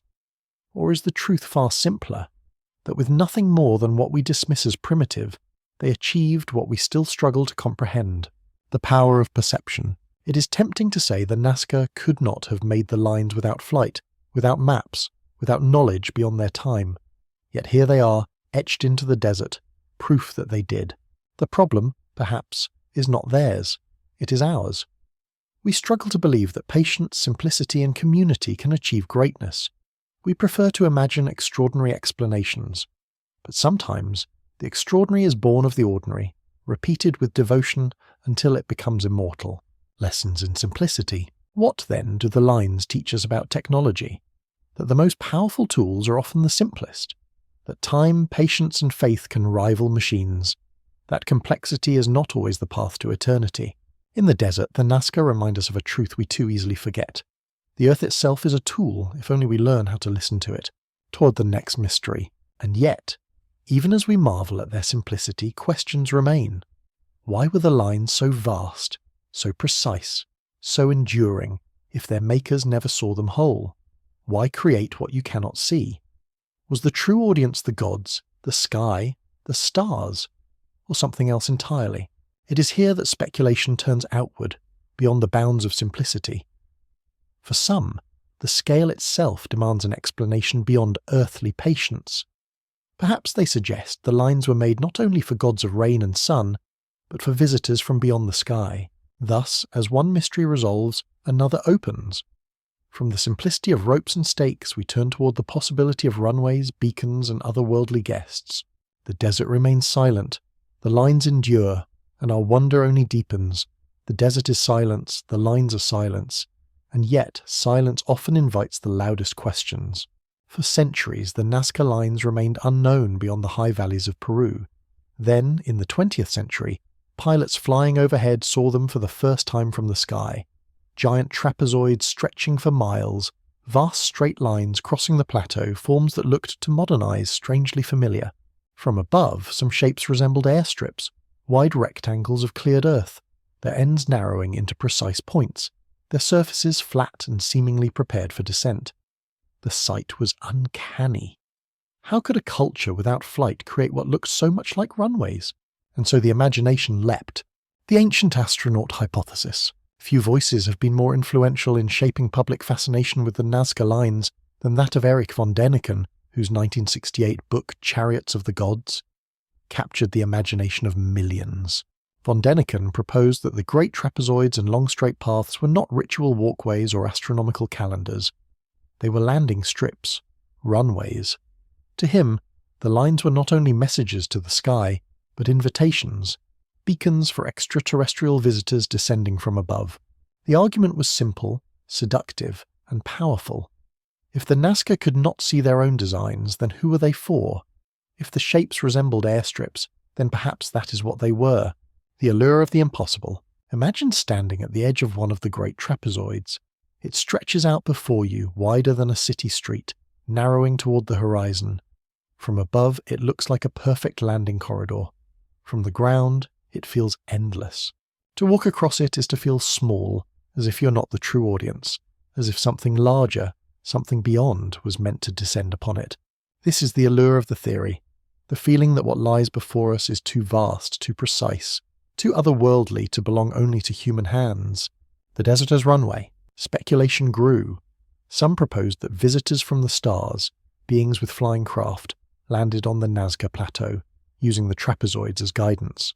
Others suggested the lines were beacons glowing in ancient times, sending signals to the sky. The desert in this vision was not a temple or a calendar, but an airport. The lines were not prayers, but instructions. The Nazca were not only a people of ritual, but apprentices of celestial visitors. The skeptical whisper. Of course, archaeologists and scientists object. They remind us that the trapezoids are not smooth runways, but rough surfaces of stone. Any craft attempting to land would find itself wrecked upon the uneven ground. The desert wind and dust would not permit safe descent. The idea of runways, they argue, is born from the modern imagination, not from the ancient earth. And yet the whisper persists. For the silence of the desert is fertile ground for speculation. Messages to the sky. Even without runways, the scale of the lines begs the question, who were they meant for? If not for the eyes of the people who made them, then for whom? Perhaps they were in some way messages, whether to gods, spirits, or visitors from beyond. Giant birds, spirals, and arrows carved into the earth might have been signals to those who watched from above. Not practical runways, but cosmic postcards. Here we are, we remember you, we await you. The human imagination in the void. There is something deeply human about these speculations. When we see something beyond our understanding, we reach outward. We imagine visitors, messages, purposes greater than ourselves. The Nazca too may have done the same. To carve immense figures that only the sky can see is itself a gesture of imagination, of hope that someone, somewhere above, will notice. Whether gods, ancestors, or strangers among the stars, the act of carving was an act of reaching out. And so, in a way, whether or not extraterrestrials ever came, the Nazca lines are already evidence of cosmic longing. The aesthetic of the runway. There is also an undeniable aesthetic to the great trapezoids. From the air they stretch like rays of light, like corridors of power, like roads leading to infinity. When seen from above, they draw the eye forward, outward, upward. They suggest motion, direction, arrival. Even if they were not runways, they look like invitations. Perhaps this is why the theory endures, not because it is proven, but because it feels right to the imagination. A bridge across time. Consider this. If the Nazca lines were indeed made as prayers, offerings, or calendars, then they were still in their essence messages to the beyond. Whether the beyond meant gods or galaxies is almost irrelevant.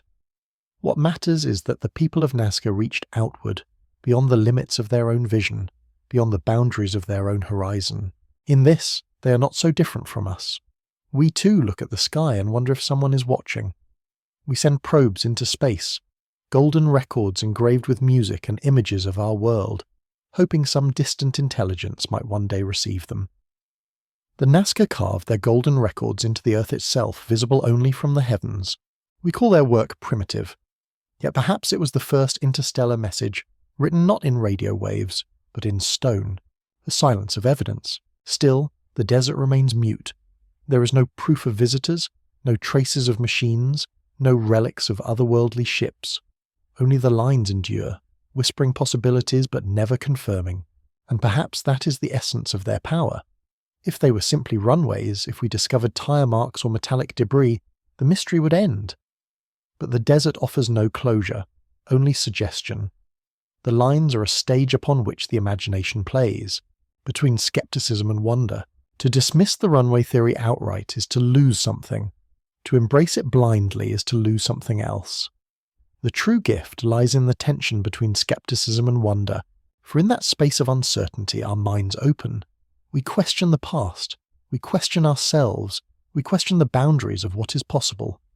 The Nazca lines, whether meant for gods or galaxies, pull us into a dialogue with mystery. The desert invitation. Stand again at the edge of a trapezoid. The wind brushes your face dry and thin.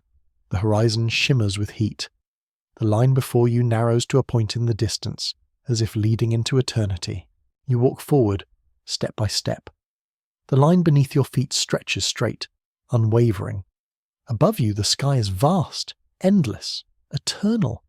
You wonder, am I walking toward the gods, or am I walking toward the stars? The desert does not answer, but the silence itself feels like a response toward the next question.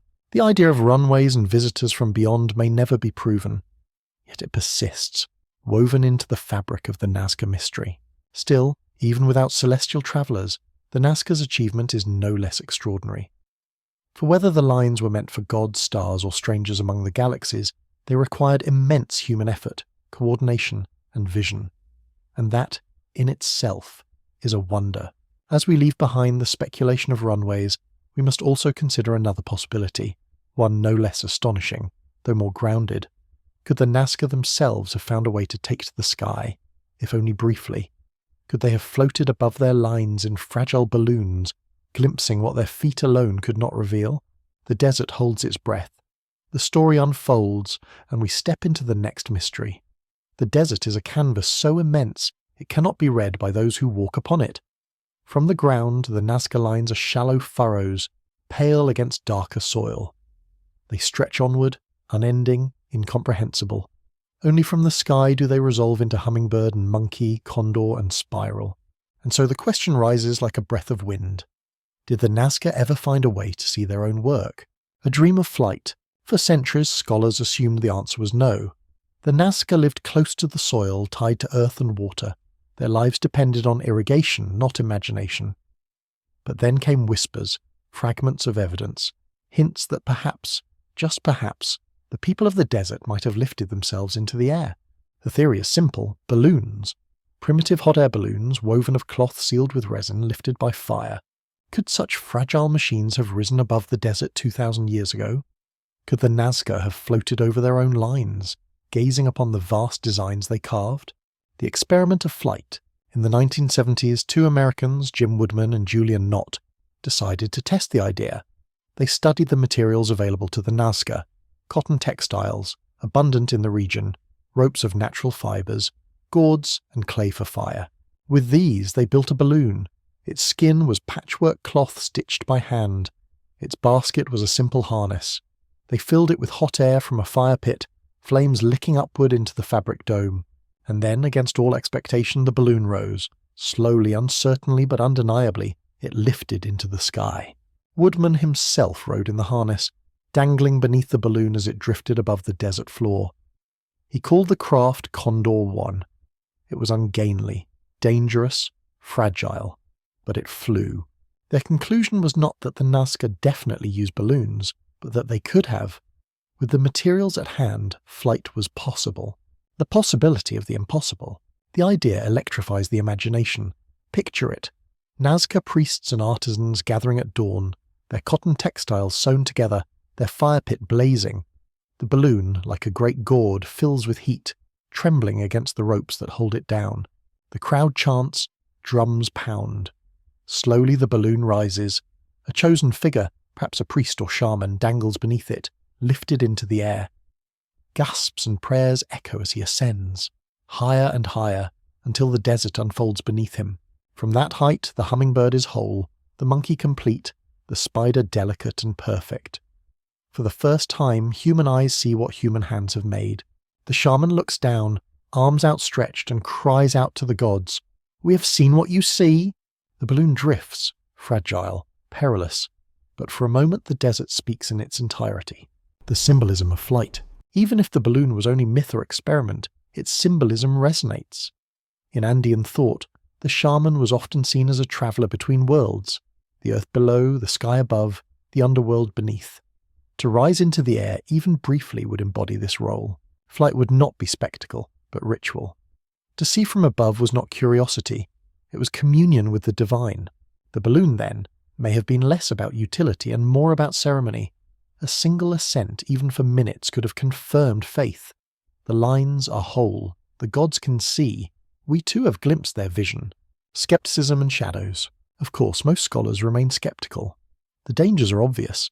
Balloons of cotton and fire are unstable, fragile, difficult to control. Evidence is thin. No remnants of balloons have been found, no depictions in Nazca art. The theory rests not on proof, but on possibility. And yet, in the silence of the desert, possibility is enough to haunt us. Seeing without seeing. But even without balloons, perhaps the Nazca did not need to rise into the sky. They may have imagined the whole without ever seeing it. Just as a weaver knows the full pattern, though only a small section lies on the loom, the Nazca may have known the entirety of their designs by memory, proportion, and faith. Still, The dream of flight lingers. It is hard for us, children of airplanes and satellites, to believe a people would create without ever beholding.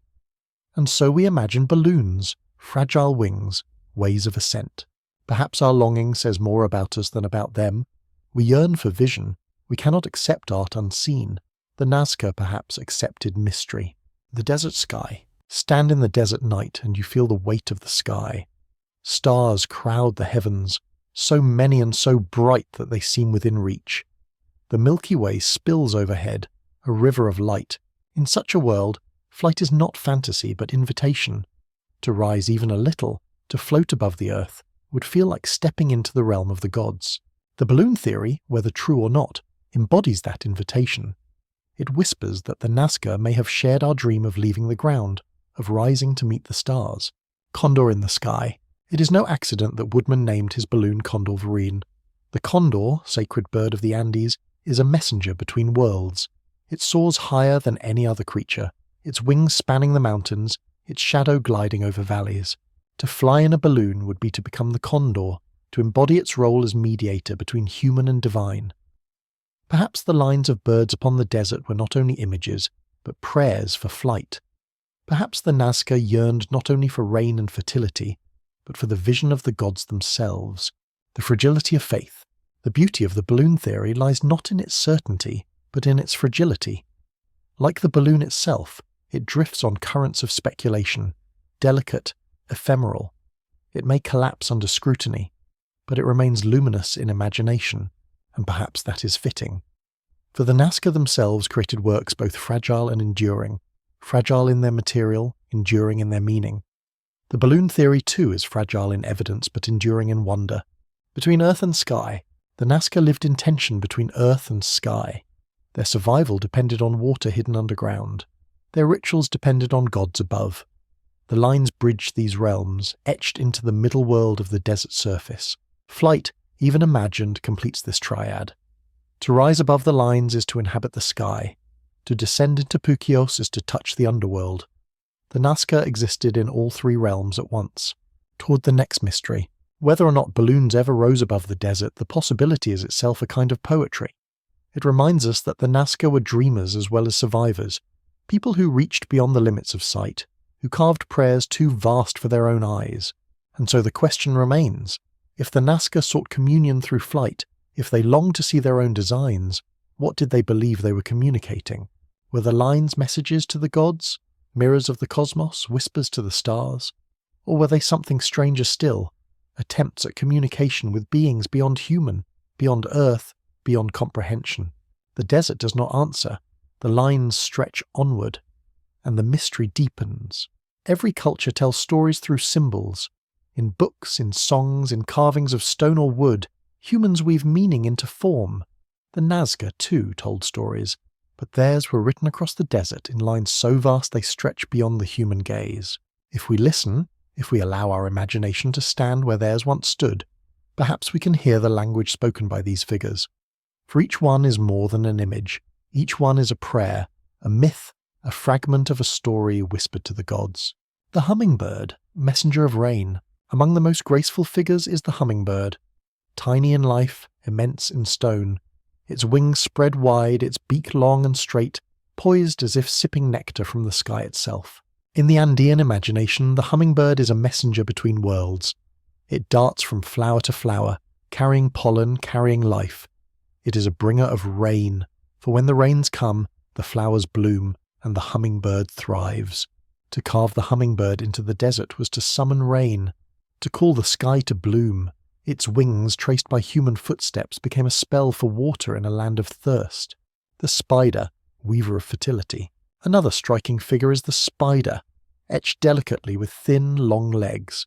To us, spiders may evoke unease. To the Nazca, the spider was sacred. Farmers observed that spiders emerged before the rainy season, their webs sparkling with dew. The spider was thus a herald of fertility, a weaver of life-giving cycles. Its silk threads mirrored the hidden threads of water beneath the desert. Walking the spider's legs was a ritual weaving, binding earth and sky, drought and rain. The desert became a loom, the lines threads of prayer. The monkey, tale of eternity. The great monkey geoglyph curls its spiral tail across the plateau, an immense coil that draws the eye inward. The monkey, exotic to the desert, may have symbolized the lush forests of the Amazon to the east, the land of rivers, abundance, fertility. To carve it into the barren plateau was to invoke the richness of another world, to call for the balance of jungle and desert.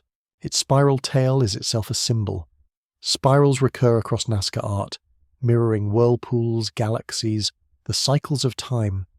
To walk the spiral was to journey into eternity, to trace the rhythm of return. The condor, shadow of the sky. High above the Andes soars the condor. Wings wider than a man is tall, shadow gliding across valleys. To the Nazca, the condor was a messenger of the gods, a creature that bridged earth and heaven.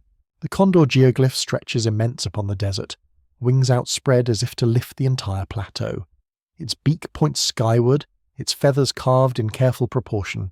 In ritual, to walk the condor was to embody ascent, to ask for vision, for connection to the upper world. The condor was not only bird but bridge. The whale, memory of the sea. Strange among the desert figures is the whale, carved hundreds of miles from the ocean. Its curved body and round head rise from the dry earth as though swimming through sand. Why a whale in the desert? Perhaps it was memory of the Pacific, the vast water that fed the clouds, that carried rain inland. The whale symbolized abundance, cycles of life greater than the desert itself. It was a reminder that the dry plateau was part of a larger oceanic world tied to rhythms of tide and storm. To etch the whale into sand was to tether desert to sea, to call forth rains from the great waters beyond. Geometric shapes, paths of power. Not all figures are animals. Many are pure geometry, trapezoids, triangles, spirals, rectangles. The trapezoids, with their wide mouths and narrowing points, resemble rays of light or channels of water. Perhaps they guided processions. Perhaps they pointed to mountains or stars. To walk them was to move from wide to narrow, from the human to the divine, from many to one. Triangles, sharp and precise, may have embodied direction, alignment, orientation. Spirals, as we have seen, embodied cycles, eternal return. Rectangles stretched like stages, places where rituals may have been performed. These shapes were not abstract decoration. They were maps of energy, channels of motion, diagrams of the sacred order. The human figure, the astronaut. Among the most debated figures is the so-called astronaut, a humanoid form with a round head and large eyes, one hand raised as if in greeting. To archaeologists, it may simply be a figure of a shaman drawn in stylized form, wearing a mask or headdress. To others, it looks uncannily like a being in a helmet, waving from beyond the stars. Whatever its meaning, it reminds us that the Nazca lines are not only about animals and geometry. They're also about humanity itself, our place in the cosmos, our attempt to stand before the infinite and be seen. A language without words. Taken together, the geoglyphs are a vocabulary. Hummingbird, spider, monkey, condor, whale, spirals, trapezoids, lines. Each is a word, a phrase, a sentence written across the earth. But it is a language without grammar, without dictionary. We cannot translate it fully. We can only listen, intuit, feel. It is poetry in stone, a song whose notes are figures and whose rhythm is footsteps. The ritual of walking symbols. To the Nazca, these figures were not only seen from above but lived from within. Walking the hummingbird's wings was to enact flight. Walking the spiral was to embody cycles. Walking the spider's legs was to weave water into being. Each figure was a stage for ritual, each step upon it was prayer. The language of symbols was not spoken with the mouth, it was spoken with the body, with the act of walking lines, of tracing meaning with human presence. Mirrors of the cosmos. The Andean world saw the universe as mirrored. What was above reflected below. Stars formed animals in the night sky. Rivers curved like serpents. Mountains rose like altars. The Nazca lines may have been mirrors of this cosmic order. The condor on the ground mirrored the condor in the heavens. The monkey mirrored constellations. The spiral mirrored the Milky Way's curve. The desert became sky. The sky became desert. By carving symbols into the earth, the Nazca bound themselves into this mirror, ensuring that their lives were woven into the cosmic pattern. The silence of interpretation. Even now, scholars debate meanings. Were the figures maps of water, calendars of stars, ritual symbols, messages to gods? To us, the meanings scatter like desert dust, shifting with each new theory. But perhaps the Nazca did not see meaning as singular. For them, the hummingbird was rain, fertility, spirit, beauty, all at once.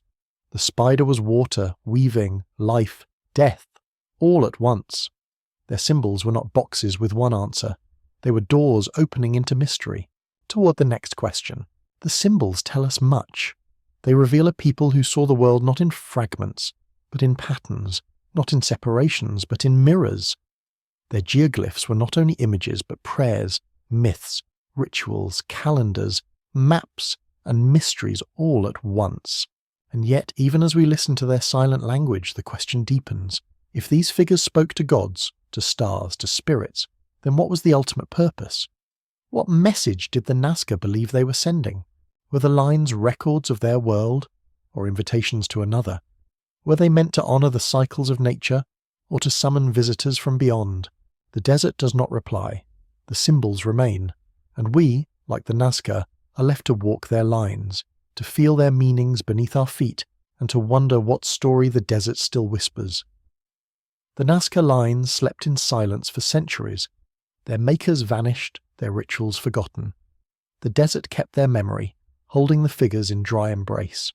Farmers ploughed fields nearby, caravans passed across the plateau, yet none knew that beneath their feet lay the largest gallery of ancient art the world has ever known. Only with the coming of flight did the figures awaken again. In the 1920s, pilots flying low over Peru glanced down and gasped.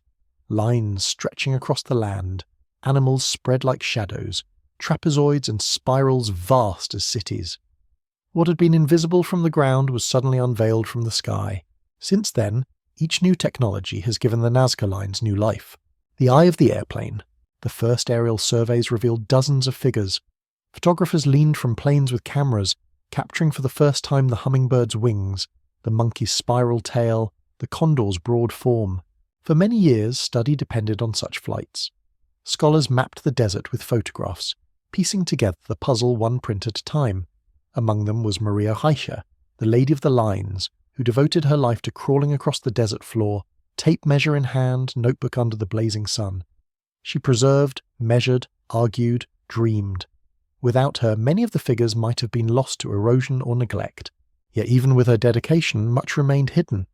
The desert is vast, the lines scattered, some faint, some half erased by time. To find them all was impossible, until new eyes appeared in the sky. Satellites and the digital sky. At the turn of the 21st century, satellites began to orbit Earth with cameras sharp enough to read the desert in detail. From space, the plateau unfolded in full. New lines emerged, some faint, some broken, some invisible to the naked eye on the ground. With satellite imagery, scholars could map not only the famous figures, but hundreds of lesser-known geoglyphs, small trapezoids, lines branching from main corridors, fragments of patterns half buried in dust. It was as if the desert, long silent, began to whisper new secrets. Drones, the close companions of the desert. But the greatest revolution came with drones. Small, agile, able to fly low and slow, drones could photograph the ground from angles no airplane or satellite could reach. In the 2010s, Peruvian archaeologists began to use drones to scan the desert more systematically. To their surprise, dozens of previously unknown geoglyphs appeared. Some were small, figures of cats, birds, even humans, drawn on hillsides rather than plateaus. Others were vast, hidden in folds of land never before surveyed. One of the most astonishing discoveries came in 2019. The figure of a cat, etched on a desert hillside. Its body stretched in lazy repose, tail curling upward, head turned sideways. Faint and nearly erased by erosion, it had lain unseen for centuries. Only the drone's eye revealed it again. The desert was not finished speaking. A growing catalogue of mystery. As of today, more than 1,000 geoglyphs have been catalogued. Some are immense, others small, some are animals, others human figures, others abstract. Each discovery expands the mystery rather than resolves it. For why so many? Why in such variety? Were all made at once, or over centuries? Do smaller figures represent local rituals while larger ones were communal? Was there a hidden order, a grammar of the desert, that we have yet to decipher? Each new figure adds to the story but also multiplies the questions. Patterns in the chaos. With digital mapping, researchers can now overlay all known lines, trapezoids, and figures onto a single view. The result is bewildering, a web of crisscrossing paths, intersections, overlaps, layers. Some figures cut across others, suggesting different generations. Some lines align with mountains, others with water, others with stars. It looks less like a gallery and more like a manuscript written over centuries, erased, redrawn, layered, palimpsest upon palimpsest. The desert is not a single sentence, but a whole library, each generation writing its own chapter upon the earth. The hand of time. New technologies have also allowed more precise dating. By examining pottery shards, organic remains, and erosion patterns near the lines, archaeologists have begun to assign ranges of time. Some figures may date as far back as 500 BCE, others as late as 500 CE. This suggests that the Nazca Lines were not a single project but a tradition, maintained for nearly a millennium. Imagine generation after generation walking, carving, renewing. The child who cleared stones at 5 may have returned as an elder at 50, teaching grandchildren the same ritual paths. The desert was not only canvas, but inheritance. Fragility in the modern age. Yet as drones and satellites reveal more, they also show how fragile the lines have become.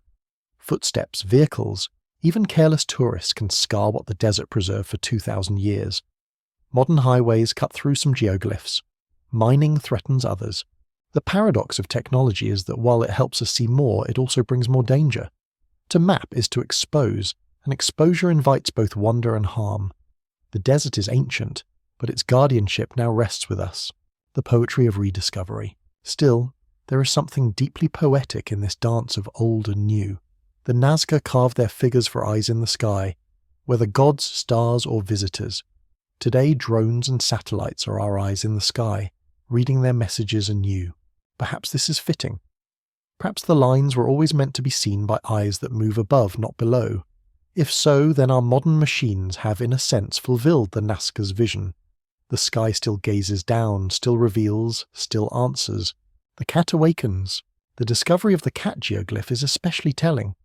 Perched on a hillside, it seems almost playful, its grin sly, its body stretched as if in drowsy satisfaction. How many centuries did it lie unseen, fading into dust, until the drone's small eye revealed it once more?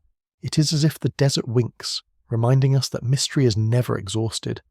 Each time we think we understand, another figure emerges, another voice joins the chorus. The cat reminds us that the lines are alive, still speaking, still surprising. A conversation across time. The Nazca are gone, their rituals silenced, their language forgotten. Yet through technology, we can still join the conversation they began. Each new geoglyph is a word, a phrase, a sentence rediscovered. We may never translate the full text, but we can listen.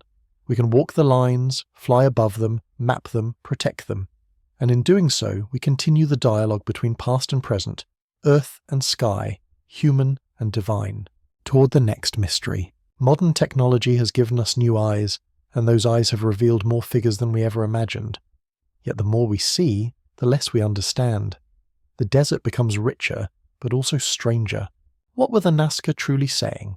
Were they weaving calendars of stars, maps of water, prayers of fertility? Or were they speaking in symbols so deeply tied to their worldview that we, centuries later, can only grasp fragments? The drone hovers, the satellite orbits, the images arrive, the desert whispers, but the language remains half lost. And so we must continue, not only to record, but to imagine. For imagination too is a form of seeing. The Nazca lines themselves are silent. They offer no inscriptions, no carved words, no obvious explanations. They are language without dictionary, music without sheet. Yet around them, scattered in the desert and buried beneath the sands, lie fragments, artifacts, shards of pottery, remnants of ritual. These are the whispers that remain, the footnotes to a vanished story, the absence of written text. Unlike the Maya or Egyptians, the Nazca left no written texts. They spoke through images, not words. Their pottery, textiles, and geoglyphs form a visual language.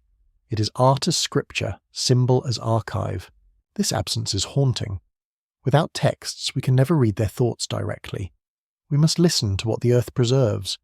Clay fired in kilns, cloth woven from cotton, bones buried in ritual. Each is a clue, a fragment of a larger whole. Pottery, clay as canvas. Nazca pottery is among the most vivid of the ancient world. Brightly painted, carefully shaped, it bursts with colour even after centuries. Reds, yellows, oranges, browns, vivid against the desert's muted tones. On these vessels we see animals, hummingbirds, monkeys, whales, condors, spiders, the very same creatures etched into the desert floor. We see humans with elaborate headdresses, masks, staffs. We see geometric patterns, spirals, rays of light. It is as if the pottery and the lines are two halves of the same language. What is painted on clay is carved into earth. What is small enough to hold is vast enough to walk. Some scholars believe the pottery gives us the key to the geoglyphs. The figures repeated across media suggest continuity of meaning. The hummingbird on a pot and the hummingbird in the desert are not separate. They are the same prayer, expressed on two scales, intimate and cosmic. Textiles, threads of the cosmos. The Nazca were also master weavers. Their textiles, though fragile, reveal extraordinary skill, intricate patterns, bright dyes, symbolic figures. Threads dyed with cochineal red, indigo blue, and plant green shimmer in patterns of spirals, animals, and gods. Just as with pottery, these motifs mirror the desert lines. A spiral on a cloth, woven to wrap the body, echoes the spiral walked across the earth. To wear such textiles was to clothe oneself in cosmic symbols, to embody the same prayers traced upon the plateau. Some textiles depict mythic beings, part human, part animal, with wings, masks, or serpents. These beings may be shamans in transformation, crossing boundaries between worlds. Their presence on cloth and pottery suggests that the lines too were stages of transformation, walked as rituals of becoming. Kawachi, the ceremonial heart. South of the lines lies Kawachi, the great ceremonial centre of the Nazca. It is not a city in the usual sense, no sprawling markets or dense housing. Instead, it is a sacred landscape, mounds and pyramids of adobe, plazas for gathering, altars for offerings. Archaeological excavations at Kawachi reveal a world steeped in ritual. Pottery shards, textiles, musical instruments, and sacrificed animals have been unearthed. The evidence points not to everyday life, but to ceremonial gatherings, pilgrimages, festivals, rites. Kawachi seems to have been the heart of Nazca religion, the hub from which processions may have radiated into the desert lines. Pilgrims would gather at Kawachi, participate in rites, then walk outward into the desert, their footsteps inscribing prayers upon the earth. It is no coincidence that many lines seem to point toward Kawachi, as if converging on the Sacred Heart. Offerings to the desert. Along certain lines, archaeologists have found offerings buried just beneath the surface, shells from the Pacific, fragments of pottery, miniature figurines. Some offerings include spondylus shells, precious imports from distant waters, carried across mountains and deserts to be placed here. Why shells? Because they symbolized water, fertility, the life-giving rains. To bury them in the desert was to ask the gods for rain, to link ocean and plateau, sea and sky. Other offerings include textiles cut into pieces, broken pots, food remains. The breaking itself was ritual, a sacrifice of wholeness to the gods. Nothing was wasted. The very act of destroying and burying was the prayer. Bones and sacrifice. Among the most sobering discoveries are human remains. Some show evidence of ritual sacrifice. Cut marks, decapitation, careful burial. Skulls have been found with holes drilled for carrying, suggesting they were used in ceremonies before being interred. To modern ears, this sounds grim, but to the Nazca, sacrifice was sacred exchange. To give life was to ensure life, to trade mortality for divine favour. Human offerings may have been rare, reserved for times of drought or desperation, but their presence reminds us that the Nazca devotion was not abstract. It was embodied, costly, real. Musical instruments, songs for the lines. Flutes made of bone, panpipes of reed, drums of skin, these too have been found. Music was not separate from ritual, it was its breath. Imagine processions along the lines accompanied by flutes, high and piercing in the thin desert air. Drums beat in rhythm with footsteps. Panpipes wove harmonies like wind across the plateau. The desert was not silent when the Nazca walked their lines. It was filled with sound, with human voices calling to the gods. The instruments we unearth are not mute relics. They are echoes of that lost soundscape. The hands and the tree. Among the geoglyphs are two peculiar figures, the hands and the tree, etched near modern highways. The hands show 9 fingers, one hand with 4, the other with 5, perhaps symbolizing imperfection, balance, or duality. The tree, branching across the desert, may represent fertility, family, or cosmic order. Pottery fragments echo these motifs. Trees, hands, or dual figures appear in painted form. The repetition suggests shared meaning, fertility, cycles, duality. Again, pottery and geoglyph reinforce one another, small and vast, intimate and cosmic. The puzzle of purpose. The artifacts and sites give us glimpses but not clarity. We see continuity of symbols, hummingbirds, monkeys, spirals, hands. We see ritual practice, offerings, sacrifices, music, processions. We see sacred centers like Kawachi linking to the lines, yet still, the ultimate purpose remains elusive. Were the lines maps of water, calendars of stars, stages for ritual, offerings to gods? Were they all these things at once? Perhaps our need for singular answers blinds us. The Nazca may not have separated meanings. A hummingbird was rain, beauty, spirit, survival, all together.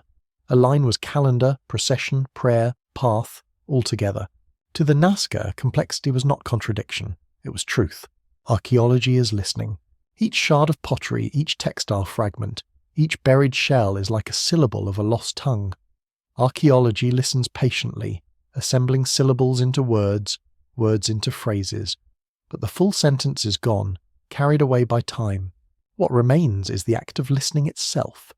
We kneel in the desert, brush sand from clay, trace symbols with our fingers, and in doing so we enter dialogue with the past. Toward the next mystery. The artifacts, the pottery, the bones, the shells, they illuminate the Nazca but also deepen the mystery. They show us a people of ritual intensity, of symbolic imagination, of cosmic devotion. But they do not tell us why. Why such scale? Why such labour? Why cover the desert in 1,000 figures visible only from the sky? To pursue these questions, we must step beyond archaeology into philosophy, into mystery, into the enduring human need to reach beyond ourselves. For perhaps the Nazca lines were never meant to be solved, but to invite us into wonder, and so we turn from the shards of earth to the silence of meaning, from archaeology to interpretation, from fragments to questions. The desert is not finished speaking, and we are not finished asking. The Nazca lines were drawn more than 15 centuries ago, yet they have not vanished. They lie still upon the desert, pale against darker stone, quiet as breath. And though the people who made them are gone, the lines continue to speak, not only to gods, not only to stars, but now to us. A World Heritage in Silence. In 1994, UNESCO declared the Nazca Lines a World Heritage Site, recognizing them as one of humanity's great treasures. An unrivaled artistic achievement of the Andean world, the declaration called them, whose meaning remains an enigma. Since then, they have drawn scholars, travellers, seekers of mystery. Airplanes and drones carry thousands of eyes above the desert each year. Tourists lean from windows, breath-catching as the hummingbird spreads beneath them, the monkey curls, the condor soars. The plateau that was once walked in ritual silence is now traversed in flight, a paradox the Nazca could never have imagined. Guardians and threats, yet with attention comes danger. The desert preserved the lines for millennia, but the modern world is less gentle. Highways slice across the plateau, their asphalt cutting through ancient geoglyphs. Trucks roar past, scattering dust. Mining ventures threaten surrounding land. Even a careless footstep can scar what endured for centuries. In 2014, environmental activists protesting nearby damage left footprints across the hummingbird geoglyph, the marks visible from the air. The irony was bitter. An act meant to raise awareness damaged the very wonder it sought to protect. The desert is fragile, its silence once guardian is now vulnerability. Preservation efforts. Archaeologists and conservators labour to protect the lines. Drones map them, creating detailed records. Barriers are raised to keep vehicles away. Local communities are engaged as guardians, their heritage tied to the line's survival. Yet preservation is never simple. To protect is to restrict, to draw boundaries. Tourism brings money as well as danger. The balance between reverence and consumption is delicate, always in question. Still, the lines endure. Their sheer size and the desert's arid climate remain allies. They whisper, "We have survived this long. Guard us, and we may survive longer still." Modern imagination. Beyond archaeology and preservation, the lines live on in imagination. They appear in books, films, games, stories. They are symbols of mystery, of the unknown, of human longing for contact with the beyond. Children see them and ask, who made these? Why? Artists see them as inspiration, tracing their forms into new works. Dreamers see them as proof that humanity has always reached beyond its grasp, carving messages to gods or galaxies. The Nazca Lines have become more than geoglyphs. They are metaphors, reminders that the human spirit is restless, always asking, always reaching. A mirror for ourselves. When we look at the lines, we see not only the Nazca, but ourselves. We too send messages into the sky. We launch probes beyond our solar system, golden records engraved with music and images, hoping someone will one day listen. We build radio telescopes, straining to hear whispers across the void. We etch our presence into the cosmos. The Nazca did the same with rope and stone. Their golden record was the desert itself, carved not in metal but in earth, visible not in sound but in form.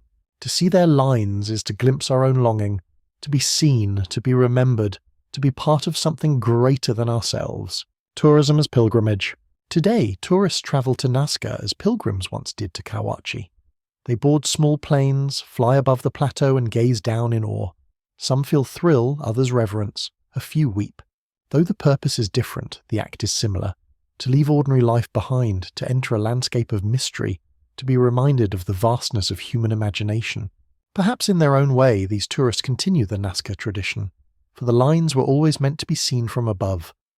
Whether by gods, spirits, or passengers in a Cessna, they fulfill their role each time eyes gaze down in wonder.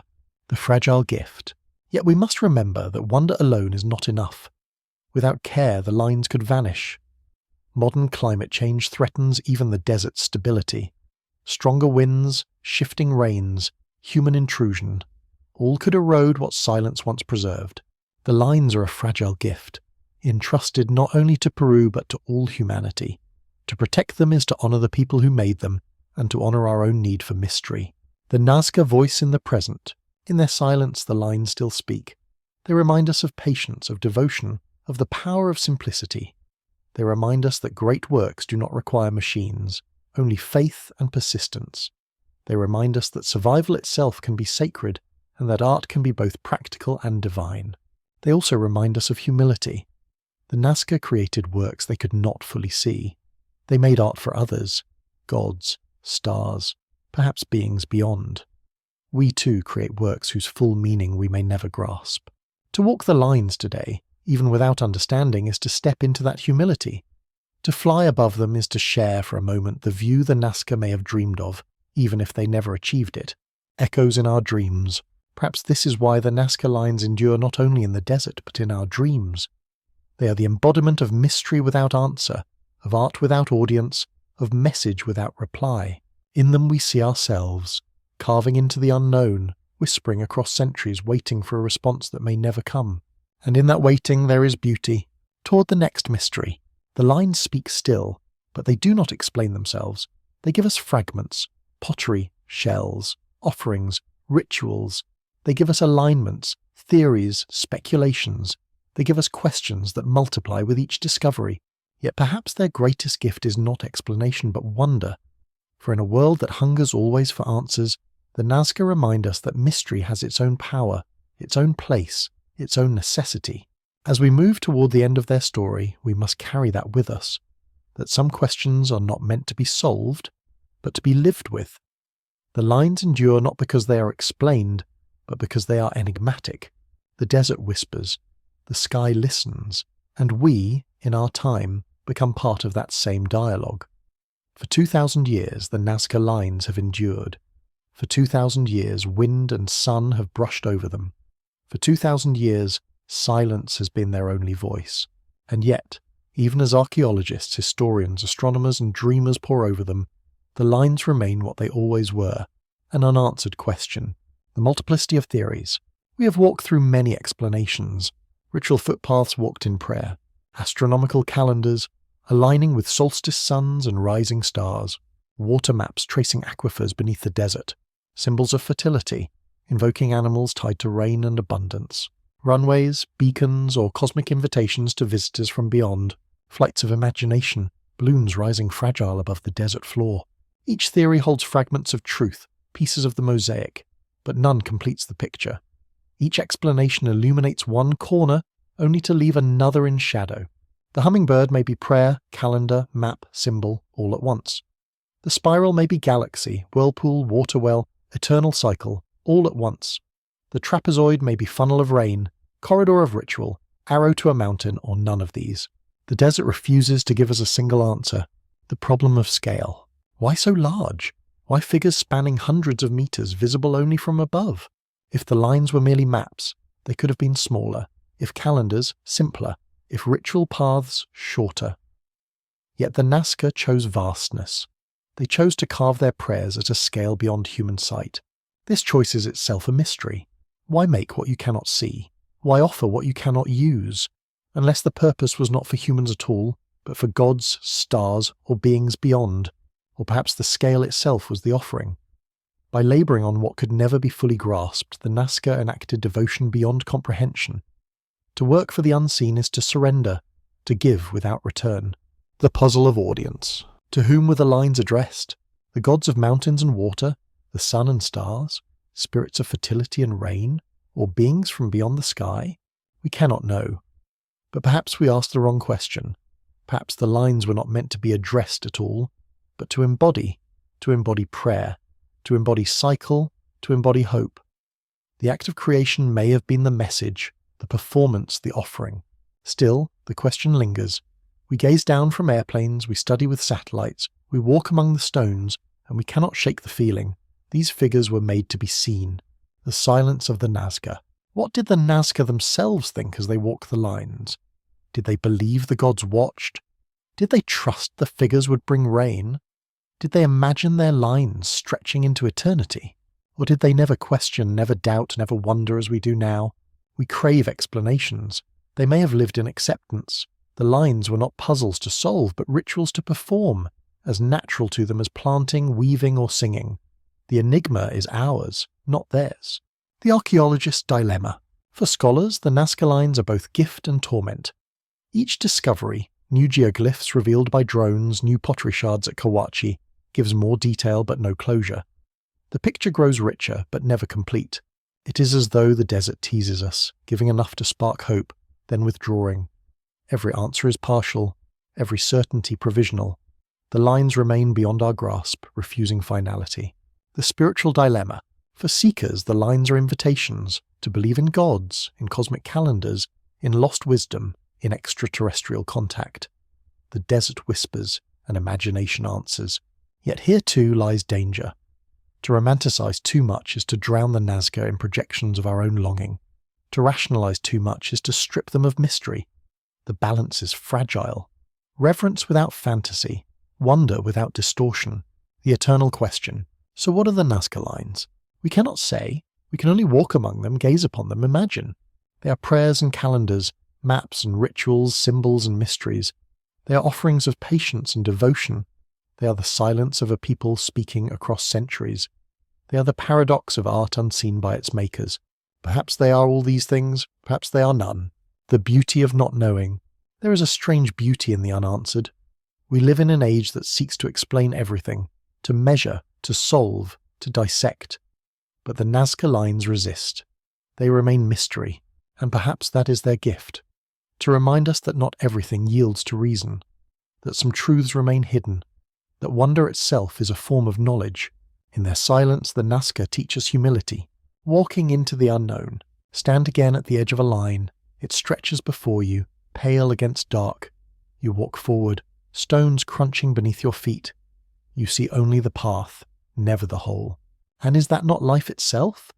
Each of us walks lines we cannot see in full. Each of us makes patterns invisible from where we stand. Each of us hopes that when seen from above, by gods, by stars, by history, our lines will make sense. The Nazca remind us that meaning may exist beyond our vision, and that faith is walking anyway, toward the desert's end. We near the end of their story, but not its solution. The lines endure unanswered. The desert refuses to speak. And yet, in its refusal, it gives us something greater than answers. Wonder.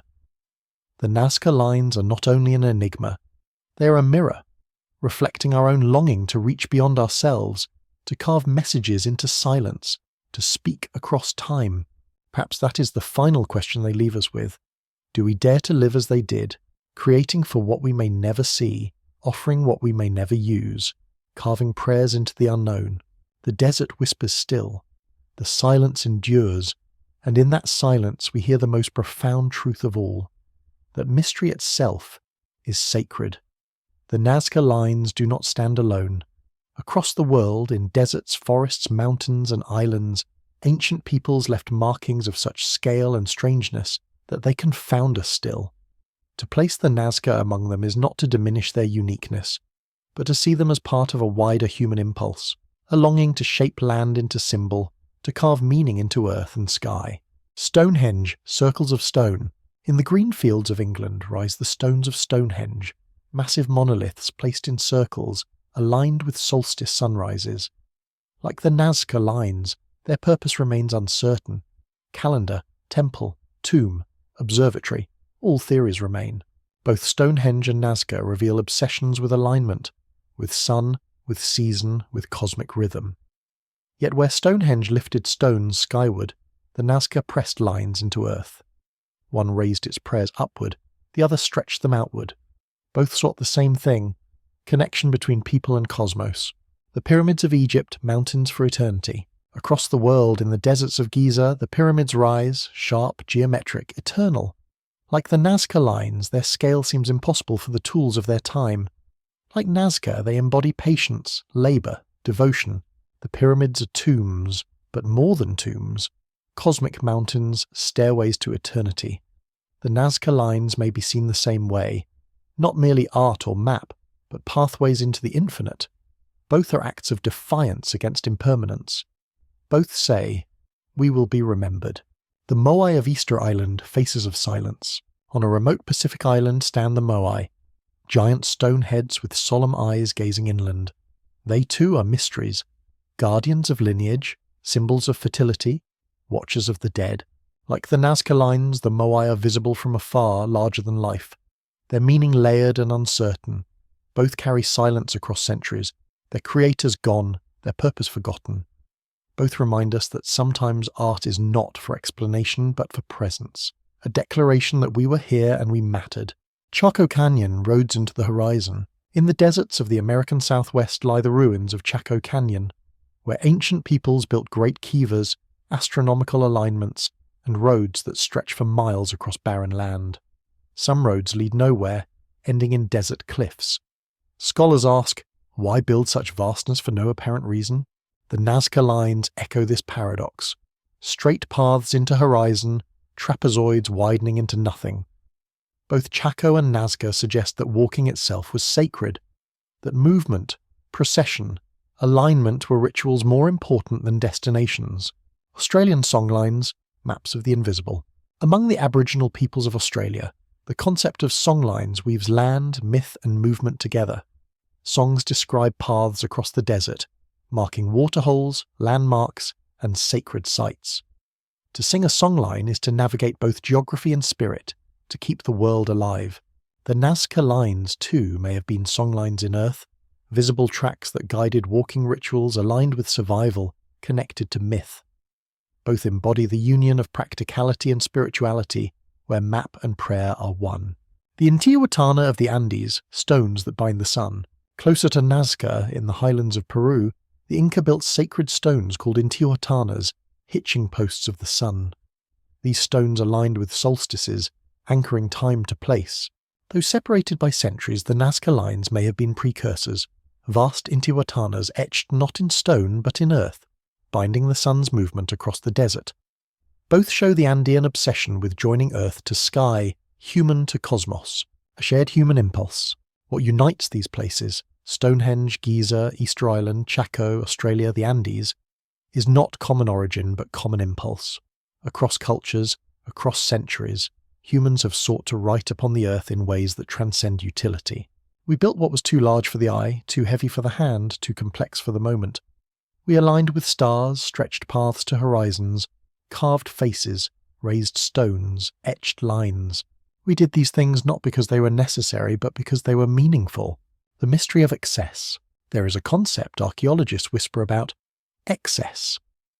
Why did ancient peoples pour so much effort into things that did not feed, clothe, or shelter them? Why lines no one could see, stones no one could move easily, monuments no one could use in daily life? The answer may be that excess itself is the point. By devoting labour to the unnecessary, communities expressed their deepest values: devotion, memory, identity, transcendence. The Nazca Lines, like the pyramids, like Stonehenge, are excess transfigured into sacredness, seeing the whole. Another comparison binds them: perspective. Stonehenge makes sense only when one stands within the circle, watching the sun rise between stones. The pyramids make sense when seen against the horizon of the Nile. The Moai make sense when seen together, eyes turned inland. Chaco's roads make sense when walked, songlines when sung, and the Nazca Lines make sense when seen from above, or perhaps not sense, but presence. Each sacred landscape requires a perspective beyond the ordinary. They pull us out of daily life and into ritual life, where seeing, walking or listening becomes sacred, a human chorus. Seen together, these sites form a kind of global chorus. Each speaks in its own accent, its own tongue, yet all sing of the same longing: to connect earth with cosmos, human with divine, present with eternity. The Nazca hummingbird hums beside the Egyptian falcon. The spirals of Peru echo the spirals carved into megaliths of Europe. The condor's wings stretch beside Stonehenge's stones. Across continents, humanity whispers the same prayer: we are part of something greater. The Nazca's place among them, and yet, the Nazca remain unique. For while Stonehenge raises stone and Giza raises mountain, the Nazca lowered stone, scraped earth, revealed light soil beneath. Their canvas was not upward, but outward. Their art was not monument but absence. Lines where stone was taken away, emptiness made visible. It is perhaps the most subtle of sacred landscapes. No towering stone, no colossal head, no pyramid scraping sky. Only lines, fragile yet enduring, visible only from above. Theirs was a humility that became grandeur, toward the final mystery. To compare the Nazca to other sacred sites does not explain them. It only deepens the sense that humanity has always lived in dialogue with mystery. We write upon the earth not only to survive, but to speak, to remember, to connect. The Nazca Lines are one chapter in this vast human story, one verse in a global song of sacred landscapes, yet their verse remains one of the most haunting. For they alone speak most clearly to the sky, their audience invisible, their meaning elusive, their silence unbroken. As we move closer to the end of their story, we must carry these comparisons with us. They remind us that the Nazca were not alone in their longing. They were part of a human chorus, singing across continents and centuries, and yet their song remains uniquely enigmatic. The desert still whispers, and we still strain to hear. Every civilization that rises beneath the sun carries within it the seed of its end. The Nazca were no different. They carved the desert, built aqueducts, wove bright textiles, painted their pottery with birds and gods. For centuries they thrived in one of the driest landscapes on earth, and then, as quietly as they had lived, they vanished. The fragility of survival. Life on the Nazca Plateau was always precarious. Rain was rare, rivers seasonal, soil thin. To survive here required ingenuity. Irrigation canals, pukios spiraling into aquifers, rituals invoking rain. For centuries this balance held. But balance is fragile. Too much strain, too much change, and even the most ingenious system collapses. The Great Droughts. Evidence from ice cores and sediment shows that around 500 CE, the region entered a period of climatic upheaval. The El Niño phenomenon, warming of Pacific waters, intensified, bringing destructive floods one year and devastating droughts the next. Floods tore through irrigation systems, filling canals with mud and stone. Droughts withered crops, starved fields, emptied rivers. The Nazca, whose entire life depended on delicate control of water, faced disaster. Their rituals, their prayers etched into the desert, could not bring rain. Their pukios, ingenious though they were, could not create water where none flowed. The desert, once their canvas, became their conqueror. Overuse of the land. Archaeological studies of pollen grains preserved in soil reveal another cause: deforestation. The Nazca cleared vast areas for agriculture, cutting huarango trees, deep-rooted giants that stabilized soil and preserved moisture. Without these trees, the land degraded. Topsoil eroded, water flows diminished, fertility declined. The huarango was not only tree but guardian. Once gone, the land lost resilience. In seeking to survive, the Nazca may have hastened their own fall, the collapse of faith. In times of crisis, faith is both tested and intensified. The Nazca may have walked their lines more fervently, poured more offerings into the desert, sacrificed more to the gods. Perhaps they carved new geoglyphs, desperate prayers for rain. But when droughts deepened, when rivers dried, when crops failed, the rituals that once sustained them may have begun to falter. The gods were silent, the lines unanswered. What happens to a people when their most sacred acts no longer bring relief? Collapse is not only material, it is spiritual. The end of Kawachi, the great ceremonial centre, thrived for centuries. Pilgrims gathered, offerings were made, processions walked into the desert. Then, suddenly, it was abandoned. The adobe pyramids were left unfinished, their plazas silent. Archaeologists have found offerings deliberately buried, textiles, pottery, even human sacrifices, as if sealing the site, closing its chapter. It was not destroyed by conquest, but left by its own people, its rituals ended. The abandonment of Kawachi marks the decline of Nazca religion. Without its heart, the culture fragmented, dispersed, dissolved into smaller groups. Absorption and memory. The Nazca did not vanish overnight. Their descendants blended into later Andean cultures, absorbed into the rise of the Wari Empire and later the Inca. Their language, their names, their myths faded into larger currents. What endured were their lines. The desert preserved what memory could not. The silence after. When the Nazca were gone, the lines remained, silent across centuries.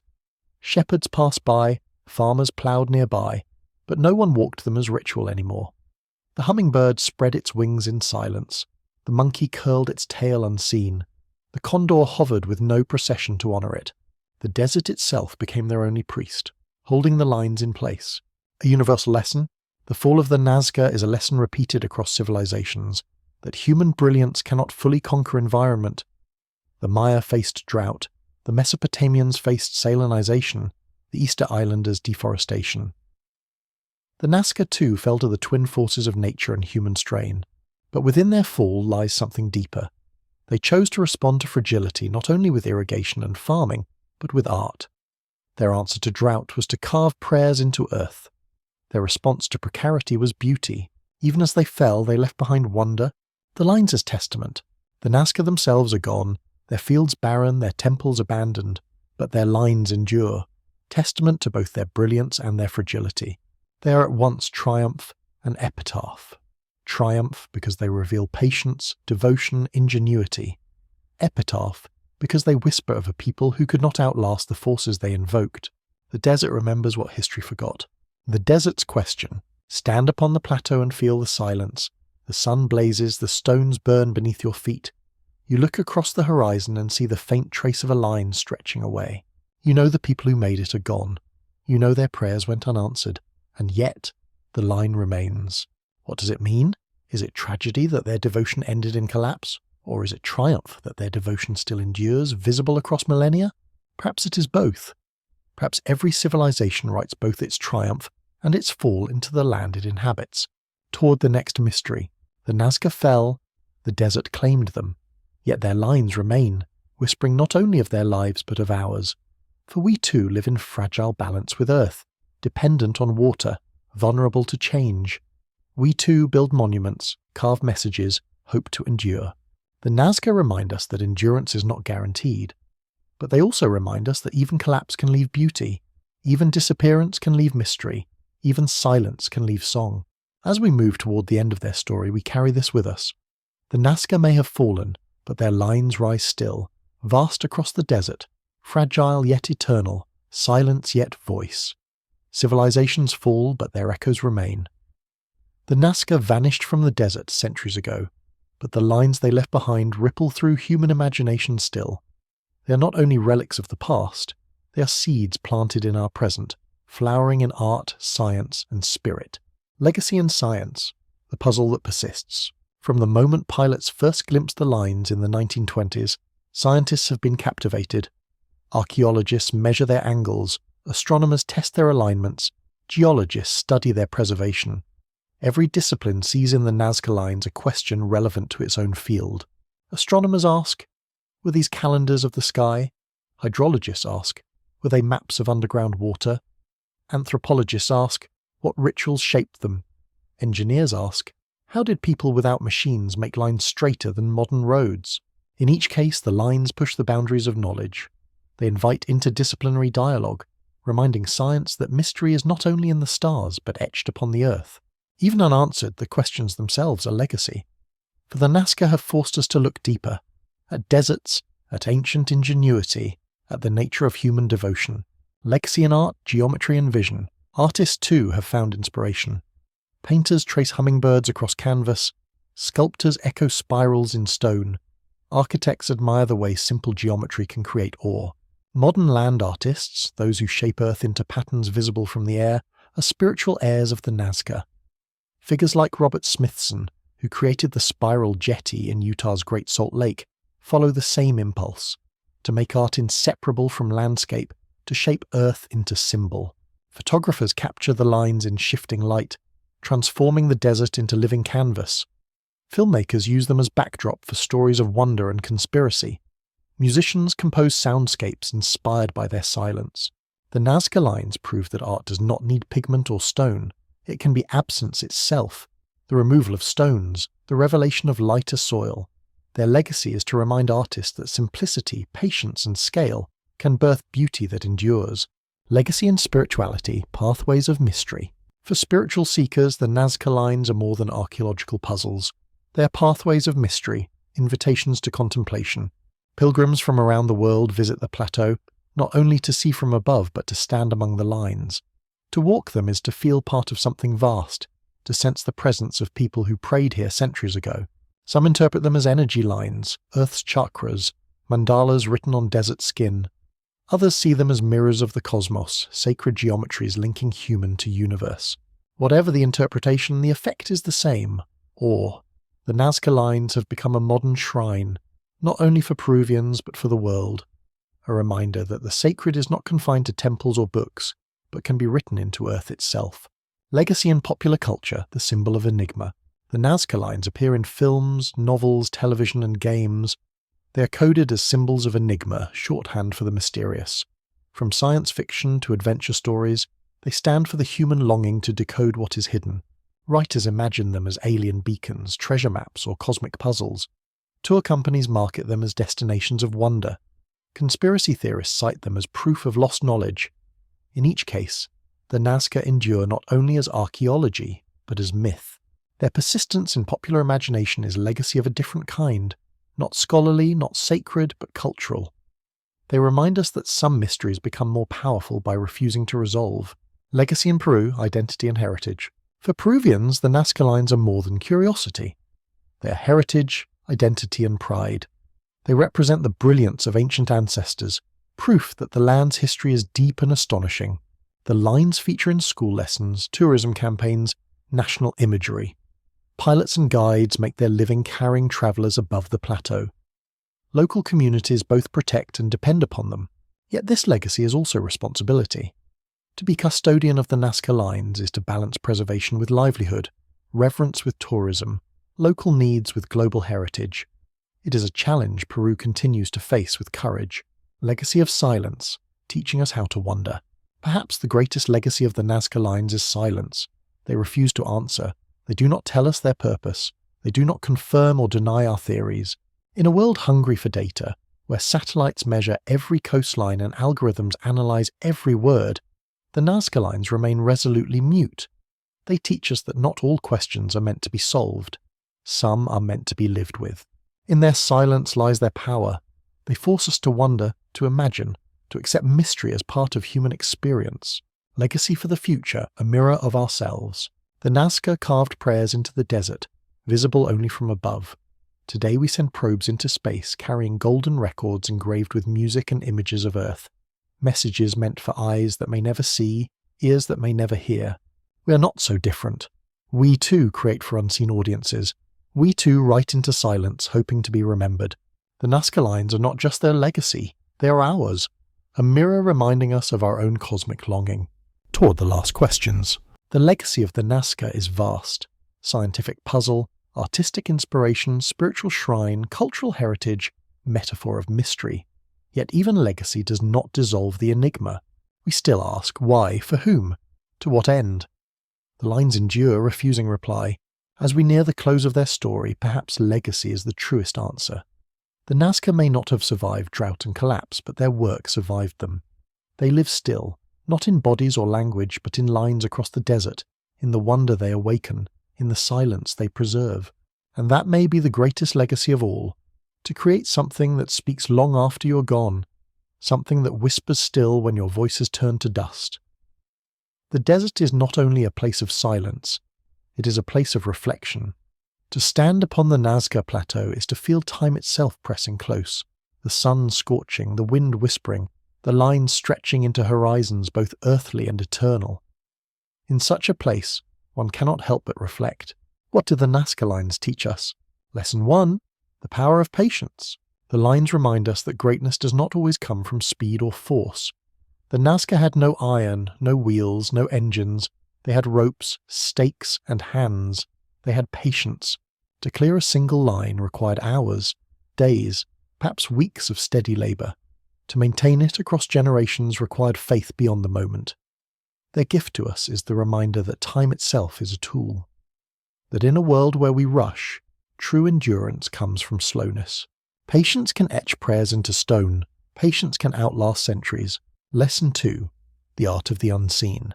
The Nazca created works they could not see in full. Their art was not for themselves. It was for the sky, for gods, for beings beyond. In this, they teach us humility. Much of what we create in life we will never see completed. The teacher never sees the full fruits of her lessons.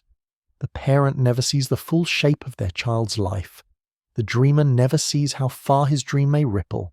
We, like the Nazca, work in fragments, never glimpsing the whole. And yet from above, from time, from eternity, the pattern emerges. Lesson 3. The unity of practical and sacred. We divide the world into categories: useful and spiritual, science and religion, art and survival. The Nazca did not. To them, a line could be all these things at once: map, calendar, prayer, ritual, art. This unity is their wisdom. Life itself was sacred. Farming, weaving, walking, carving, all were infused with devotion. The lines whisper to us, do not divide what is whole. The sacred hides within the everyday. Lesson 4. The fragility of survival. The Nazca survived in a harsh desert through ingenuity, irrigation, puquios, rituals of rain. Yet they fell when climate shifted, when balance broke. They remind us of our own fragility. We too live on the edge of environment dependent on fragile systems of water, soil, and sky. We too risk collapse if balance is broken. Their silence is not only mystery but warning. Civilizations fall when they forget the limits of land. Lesson 5. The beauty of mystery. Most of all, the Nazca teach us the beauty of not knowing. The lines do not explain themselves. They resist certainty, and in their resistance they remain alive. We live in an age of answers, where every question is pursued until solved. But the Nazca remind us that mystery itself has value. To wonder, to imagine, to feel awe. These are forms of knowledge as vital as facts. Mystery humbles us, mystery opens us, mystery keeps us human. Humanity's shared impulse. When we place the Nazca alongside Stonehenge, the pyramids, Easter Island, Chaco Canyon, we see a shared human impulse. To mark Earth with symbols that outlast us. We are creatures who cannot bear to live unseen. We must speak, not only with words, but with stones, lines, and monuments. The Nazca were part of this great chorus. Their lines are verses in humanity's long song of longing. Time is a spiral. The monkey's spiral tail may be the truest symbol of all. Time is not linear, it circles, it returns. Civilizations rise, flourish, fall, and rise again in others. The Nazca fell, but their lines remain. Their prayers still whisper, their symbols still teach. Time has curved back, allowing us to see what they carved. We too carve our spirals, digital, technological, cosmic. Who will walk them when we are gone? Who will read our lines across centuries? The mirror of the sky. To look at the Nazca lines is to look at a mirror. We see not only ancient Peru, but ourselves. We see our need to belong to something larger, to connect earth and heaven, to leave marks beyond our lifespan. The lines whisper, you too are part of this pattern. You too write your life into the desert of time, walking our own lines. Perhaps the greatest reflection is this. Each of us walks lines invisible to ourselves. Our choices, our loves, our losses, our words, these carve paths across the landscape of time. We cannot see the full figure, we only walk the line beneath our feet. But one day, perhaps from above, from distance, from eternity, the whole will emerge, and it will be beautiful. Toward the final silence, as we near the end of this story, we understand that the Nazca Lines are more than archaeology. They are philosophy written in earth. They are mirrors of patience, humility, fragility, unity, mystery. They do not give answers, they give reflections. They turn our gaze inward as much as outward. The desert is silent, but in that silence we hear ourselves. The desert waits. It has waited for centuries. It has waited through the rise of the Nazca, through their devotion and their fall, through the silence that followed, through the rediscovery by pilots in fragile planes, through the eyes of archaeologists, through the whirring of drones, and still the lines remain, a canvas of questions. We have walked across their forms: hummingbird, spider, monkey, condor, whale, spirals, trapezoids, hands, trees. We have asked what they mean: prayers, calendars, maps, beacons, runways, rituals. We have imagined processions by torchlight, shamans whispering chants, balloons rising fragile into dawn, gods watching from above. We have seen the Nazca's survival ingenuity, the Puquillos spiralling into hidden water, the weaving of symbols into cloth and clay, the gathering at Cahuachi, the offerings of shells, pottery, and sometimes blood. We have seen their fragility, drought, deforestation, collapse, and we have seen their endurance. For though the people are gone, the lines endure, vast and silent, stretching across the desert like scripture no one can fully read. The desert as mirror. As we close, we must ask, what do the Nazca Lines tell us now? They are a mirror. To some, they reflect human ingenuity. To others, divine longing. To others still, cosmic connection. Perhaps they reflect all these at once. Perhaps they are less about the Nazca alone than about humanity itself. For every culture leaves marks on the earth that outlast its voice. Pyramids, stones, moai, roads, temples, manuscripts. The Nazca chose lines, fragile, invisible from the ground, enduring from the sky. Their choice was humility and grandeur bound together. A night on the plateau. Picture this. It is night on the Nazca Plateau. The air is cool, the stars fierce. You walk across the desert floor, your footsteps crunching over gravel. Around you, faint lines stretch outward, barely visible, yet you know they are there. You pause. Above you, the Milky Way arcs like a river of light. Perhaps the same stars the Nazca traced into their geoglyphs. Perhaps the same constellations that guided their rituals. In that silence you feel them near, the farmers, the weavers, the shamans. You feel their patience, their devotion, their humility. You feel the unanswered questions they left behind. And in that moment you understand. The Nazca Lines are not only theirs, they are ours. They belong to all who wonder, all who ask, all who dream. The endless interpretations. Theories will continue. Scholars will debate alignments, test sediments, analyze offerings. New geoglyphs will be discovered by drones and satellites. Each discovery will add detail, but not resolution. The Nazca Lines will never be fully explained, and perhaps they should not be. Explanation is not their gift. Mystery is. They invite us not to solve, but to wonder. Not to own, but to respect. Not to conclude, but to imagine. The human thread. What binds us to the Nazca across centuries is not certainty, but longing. We too seek to connect earth and sky. We too leave messages for unseen audiences. Radio waves into space, monuments in stone, digital traces across a web of light. We too hope to be remembered, to be seen, to matter. The Nazca Lines are not only their story, they are ours, stretched backward and forward across time, a reminder that to be human is to carve meaning into silence. A farewell in silence. As dawn rises over the plateau, the desert begins to glow. Shadows lengthen across the lines. The hummingbird spreads her wings. The monkey curls his tail. The condor hovers eternal. The figures stir in the morning light, alive once more. And then the sun climbs higher, the light grows harsh, and the lines fade into near invisibility. By midday they are hidden again, present but unseen. This rhythm is itself a metaphor. Mystery revealed, mystery withdrawn. The lines let us glimpse, then hide. They remind us that truth is not always constant, that knowledge shifts with perspective, that some visions come only at certain hours. The desert is wise. The desert knows when to reveal and when to conceal. what remains. What remains, then, is not answer but invitation. The Nazca Lines invite us to imagine a people carving prayers into desert soil, to imagine gods or spirits gazing from the sky, to imagine ourselves in their place, fragile yet devoted, thirsty yet faithful, to imagine our own lines, invisible but real, stretching into the future. The Nazca Lines are not finished. They continue each time we see them, each time we wonder, each time we let silence teach us. The last whisper. Perhaps, after all, the Nazca Lines were not meant for gods or stars or aliens. Perhaps they were meant for us, for those who would come centuries later, who would fly above in fragile planes, who would map with satellites, who would whisper stories by firelight and microphone. Perhaps their gift was not in being explained, but in being remembered. The desert whispers still, the lines endure, and we, walking their silent paths, become part of the same mystery. Closing the circle, the spiral tail of the monkey curls once more. Time circles back. We began with questions and we end with them.